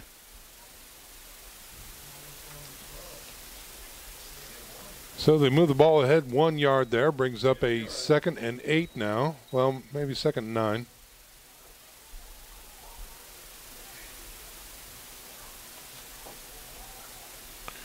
Here's a snap. Again, get to the tailback on an end around this time. Now curling through the middle. Hard to bring down and takes it all the way down to the 30-yard line. Great run that time by number, Corey, help me out, 13. Eli Wickersham again. Wickersham. He's had a nice night for the Berries. Looked like a little wing counter again that they ran with some success in the first half. Again, having some success against that second group of defenders from Dwenger. They just haven't seen this misdirection stuff at the varsity level live before, and it's going to take them a little bit of time to catch up to the timing. Here's a snap on 1st and 10. Again, quarterback, running back through the middle, stopped and pulled backwards that time. Great job by number 70 for the Saints. He's a big boy. Let's check in downtown with Eric P. Hey, guys. I'm really interested to see how the Bishop Dwenger defense, these backups, respond here. Before they took the field, Coach Kolkman kind of was fired up on the sideline as he was sending them onto the field, saying, hey, let's play some ball, guys. This is a privilege to play in this game. And he was challenging them after allowing a touchdown on the last drive by Logansport. So we'll see if they're able to buckle down and get a stop. Yeah, these Saints coaches, they never stop coaching. Here's a busted play this time. Quarterback really had nothing to do with it. Tries to get around the edge. Not much there, but he does get some positive yards, and that's going to bring up about 3rd and 2 or 3 for the Berries. Exactly right, a busted play. He turned out it opened up right, and I think he should have opened up left. Yeah. All right. So, again, the Saints still with that 5-man front down there, including Austin Busher. 3rd and a long 2 here for the Berries. Here's a pitch, right side. Gets some wheels. He's got the first down and more. Breaks it outside. This is a big gainer into Dwenger territory. Tripped up inside the Dwenger 40 at about the 35. Oscar Grimaldo on that rocket toss sweep around the right-hand side. Again, we're harping on it, but that's another play that this second unit on the Dwenger defense has not seen yet. Yeah. Tough to pick up the timing of these. Hopefully they'll start to pick it up, but hopefully not before it's too late.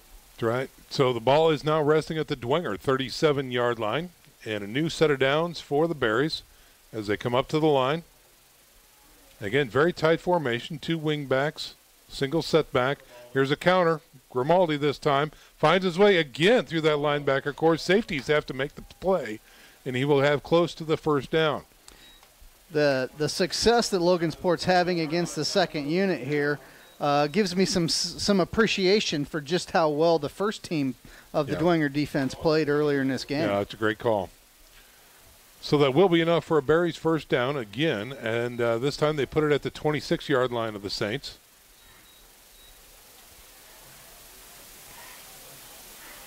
Motion to the right side, quick give inside this time. Very patient run, looking for that seam. Gets a good push that time down close to the 20. Fullback trap by Tucker Platt there. Again, another staple of that wing T offense, inside A-gap trap and running it with some nice success. Call that a gain of 5, brings up 2nd and 5. Officially sitting at the 21-yard line with 7:40 to go in the contest, 42-7, Saints on top. Saints secondary defense is in there right now. Here is again a snap, and it's a give to the left side, finding some room through the middle. Gets a nice run down close to the 10-yard line. Again, that wing counter, I think that's the play that you could say they've had the utmost success with this evening against the Saints defense, and successful once again. It's going to bring up a 1st and goal from the 9-yard line. The Berries march right down the field here. And now they are threatening against the Saints. Wing back right. Here's a snap. Give to the right side. Finding his way back through the middle. Nice dive into the end zone. Touchdown. Little belly play there by the Logansport Berries. I didn't pick up the Grimaldo once again. I think that's fitting based on that drive. I would agree. He certainly had a great drive there, multiple carries, and great ending and finish it off. 9-yard run by Grimaldi that time puts another 6 points on the board for the Berries. And it looks like Tucker Platt is coming in, be a blocker there, a little protector on the right side as the special team units get set for the point after. Snap is good, hold is down, kick is up, and it is through the uprights. Another point on the board, extra point is good. At 6:44 to go in the contest, your score is now 42-14. Bishop Dwenger on top. Stick around, folks. We're back in 30. You're listening to Dwenger Football here on Redeemer Radio, 106.3 FM.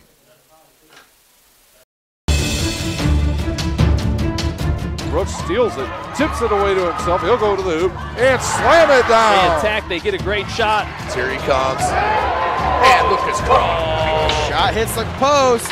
And the centering feed to Luke Knipscher, shot scores! Rush comes. Oh, almost picked off by Ethan Hoover. And the takedown. Redeemer Radio would like to thank Notre Dame Federal Credit Union for their continual support of our Catholic high school sports coverage in Fort Wayne. That's Notre Dame Federal Credit Union. So Logansport caps an 89-yard drive with a 9-yard run by Grimaldi, and your score is now 42-14. Saints on top with 6:44 to go here in the contest. Another reminder, folks, tomorrow here on Redeemer Radio, the University of St. Francis Cougars, defending national champion, will be taking on Missouri Baptist for a home contest. Game starts at 12 noon. Pre-game show starts at 11:45 from Darcy Stadium. Based on scores, it looks like next week our Redeemer Radio sports crew will be covering the Bishop Luers Knights, taking on, we don't know. It's a close one, right? We heard 21-all. West Noble and Norwell was the last score that we had heard. So, it's a little up in the air where the Knights will be playing next week. Barry's preparing to kick this one away from the 40-yard line. End over end kick. Nice line drive that time. Taken by Hartzog near the 5-yard line. Gets up to the 15. Makes a move. Gets to the sidelines. Knocked out of bounds near the 30. Pretty solid run back by Jack Hartzog. Got a flag down. And another flag down. 2 flags down on the Barry sideline. Wow. Yeah, it wasn't near the line, or I don't know if it's going to be a holding call. This might be something to do with the Barry sidelines. Well, the spot is at the 30 right now, and the officials are talking about it. And here comes the indication. A personal foul against the Barrys this time. Personal foul against the Saints. Those will offset. 1st and 10 from the 30. Okay. My least favorite call in all of football, the offsetting penalty. Let's just play ball. Yeah. Okay, so the drama is over there, and the Saints are back out on offense. Last time we had a 3-and-out situation by the Saints. Drew Lytle is the quarterback for the Saints. He's going to have an I formation behind him with a wide out left and right. They're moving left to right on your radio dial. Under center, Lytle, play action, looks to throw, airs it out. Hartzog, and again overthrown, this time by a couple yards. Good coverage by the Berries. Lytle's shown off that arm a couple of times tonight, but Jack just doesn't quite have the wheels to get under that. Yeah. Let's check in with Eric Pete. Well, I know Drew Lytle is playing quarterback right now, but after a strong outing from Brendan Lytle, it just reminds me of how important it is to have quarterback continuity, especially in the postseason. It's something Dwenger hasn't necessarily had the last couple of years. If you think about last year, Patrick O'Keefe splitting time with Eddie Morris. The year before that, it was Eddie Morris filling in for Blake Pichelny in his senior year. And, so the last time that the Saints had one quarterback for an entire postseason, it was 2015 when they won state. So not saying that's necessarily a litmus test for that, but it definitely goes a long way in postseason success, having continuity at the quarterback position. No, it surely does. That's precisely right. I remember that year. Yeah. And it looks like we've got another quarterback in there right now. It's Smelsley, number 11, getting a few snaps for the Saints. Johnny Smelsley. And he is going to be facing a 3rd down and 6 from the 34-yard line. Smelsley handoff to the tailback, tries to find a seam, gets a push out to about the 37, and that's going to bring up 4th and short for the Saints. It's like number 47 on the carry that time for the Bishop Dwenger Saints. That's Lewis Tipman. And it looks like the punt team is on for the Saints now. Backup punter Andrew Filler in to kick this one. A lot of brothers and cousins on this team. Filler will launch this one from about the 25-yard line. One man back deep for the Berries. Good snap. Gets his leg into it. Nearly blocked this time. It's a high, very short kick. Takes a Dwenger bounce. Goes past the midfield stripe. He's going to roll to a stop near the 44. All right, so that is going to give a short field to the Berries here with 3:58 remaining in the contest. 42-14 is your score. Dwenger on top. Seconds have been out here in the 4th quarter, not only on offense but on defense as well. And the Berries have been able to find success against the second-team defense here for the Bishop Dwenger Saints. As I mentioned earlier, it just gives me a new appreciation for what the Dwenger starting defense has done in the first half, because they have been an absolute hot knife through butter in the second half against the second-team defense of the Saints. Yeah, Platt on the carry that time for the Berries. He's going to move the ball forward about 4 yards, bringing up a 2nd and 6. Ball now resting at the 48-yard line.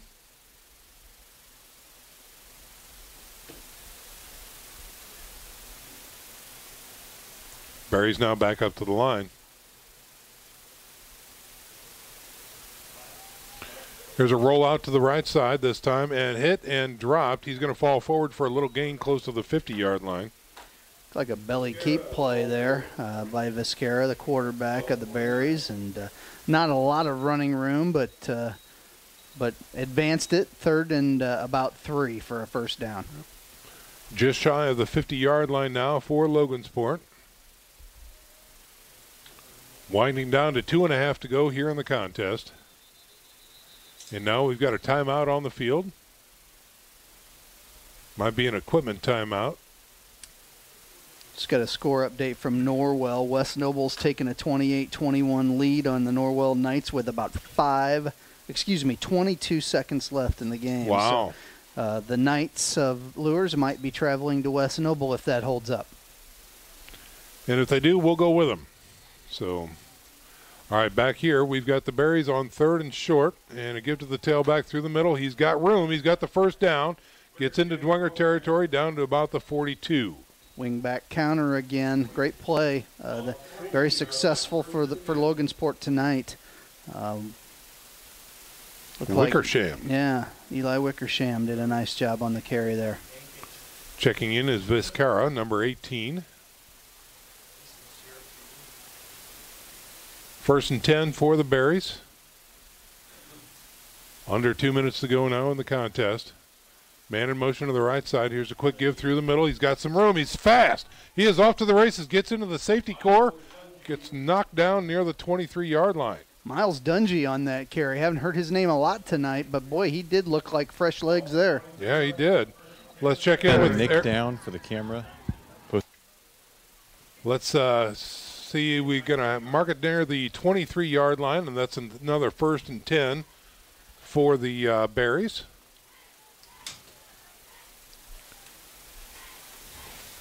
Flowing to the right side, here's a pitch right. Looking for some blockers. Now cutting it back upfield.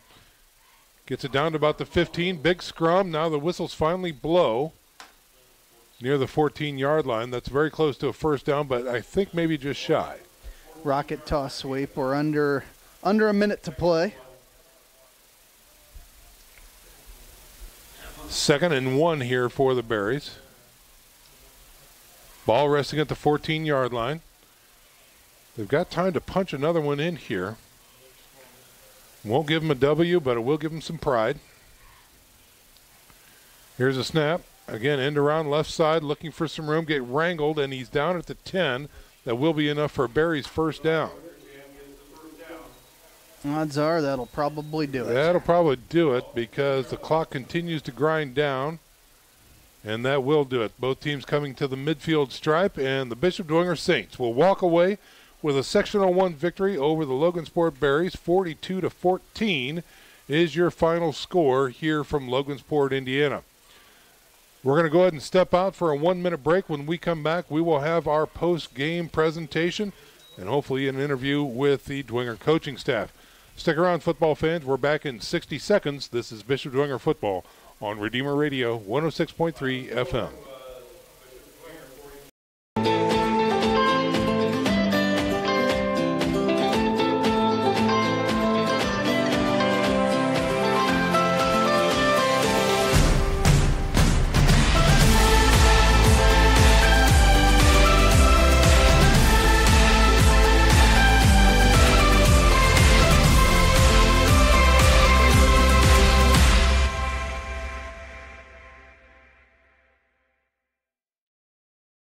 Runners are running, play coming home. From the crucial plays to the highlight of the game to the victory celebration, we are there. Summit City Sports isn't just a business, it's a group of companies investing in the youth of Fort Wayne athletics. It's because of Parkview Sports Medicine, because of Kelly Automotive Group, Indiana Wesleyan University, University of St. Francis, and Big Eye Fish, that we can produce our broadcast viewed by hundreds of thousands in Northeast Indiana. Support Summit City Sports. Become a sponsor. Join our winning team today. Berries, right now we've got Eric Pete down there with Coach. Eric, take it away, sir. All right, thanks, guys. Here with Coach Garrett. Coach, congrats on the win. Always good to start your postseason with a win like this. What did you see out of your team tonight that particularly impressed you that you want to build off of for this postseason run? Well, there was some resilience early, you just never know what's going to happen in the postseason. There was some early adversity. Our defense is coming off saying, hey, we're trying to do our best there. It started to slow down for them. It's a tough offense to get ready for in just a week. So outstanding job by defense, and offense really, really good tonight. Executed a lot of things, went a little tempo, and then special teams I thought did an outstanding job too. So all three facets worked well, and a game where we're able to get everybody in, that's always a great thing, not only for tonight but for the program going forward. Talk about early on that blocked field goal return. How much did that kind of, turn the tide there and help get you guys going?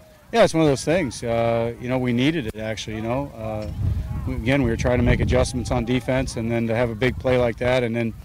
Young man Jake Chapala, I couldn't be happier for anybody on our team to have that opportunity happen for him. So it's the way the Lord works sometimes, kid who works so hard and does so many things and is able to have a play like that happen. So that's, of course, no doubt. Nothing better than a road win. Enjoy the bus ride home. A long road. Thanks, guys. All right. Thanks for your coverage. All right, back up to you. All right, Eric, thanks very much. Always great to hear from Coach Garrett tonight. Convincing win tonight, Corey. It was. I would say Coach really hit it on all those points. It was a well-rounded win. I don't see really any deficiencies. A tough defense, or a tough offense to defend.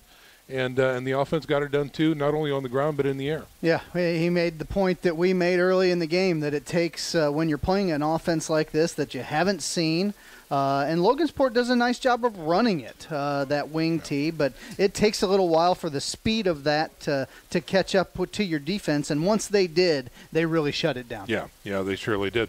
All right, folks, that is going to do it for our coverage tonight. Remember, again, tomorrow we'll be back on the air taking care of the University of St. Francis Cougars against their as they play Missouri Baptist at Bishop John M. Darcy Stadium. Noontime is kickoff, and our pregame show starts at 11:45. Stay around RedeemerRadio.com. Check our Twitter feed for next week's matchup. I believe it will be the Bishop Luers Knights against West Noble over there at West Noble. So we travel, so you don't have to. So, again, we will be covering that matchup, hopefully setting up, if things go well, a sectional championship matchup between the Bishop Dwenger Saints and the Wayne Generals. We'll be there for that one. All right, many thanks, especially to our listeners. But tonight, back at the station, we had Mary Poinsett back there doing another outstanding job. On the sidelines, we had Eric Pete along with Nick Gray. Up here in the booth, we had Charlie McBride on stats. My color commentator is Corey Kitchen, and I'm Sean McBride, wishing you all a good night. May God bless you, and we'll see you on the sidelines. This has been Bishop Dwenger Football on Redeemer Radio, 106.3 FM. So running play coming home. From the crucial plays to the highlight of the game to the victory celebration, we are there. Summit City Sports isn't just a business. It's a group of companies investing in the youth of Fort Wayne athletics. It's because of Parkview Sports Medicine, because of Kelly Automotive Group, Indiana Wesleyan University, University of St. Francis, and Big Eye Fish, that we can produce our broadcast viewed by hundreds of thousands in Northeast Indiana. Support Summit City Sports. Become a sponsor. Join our winning team today.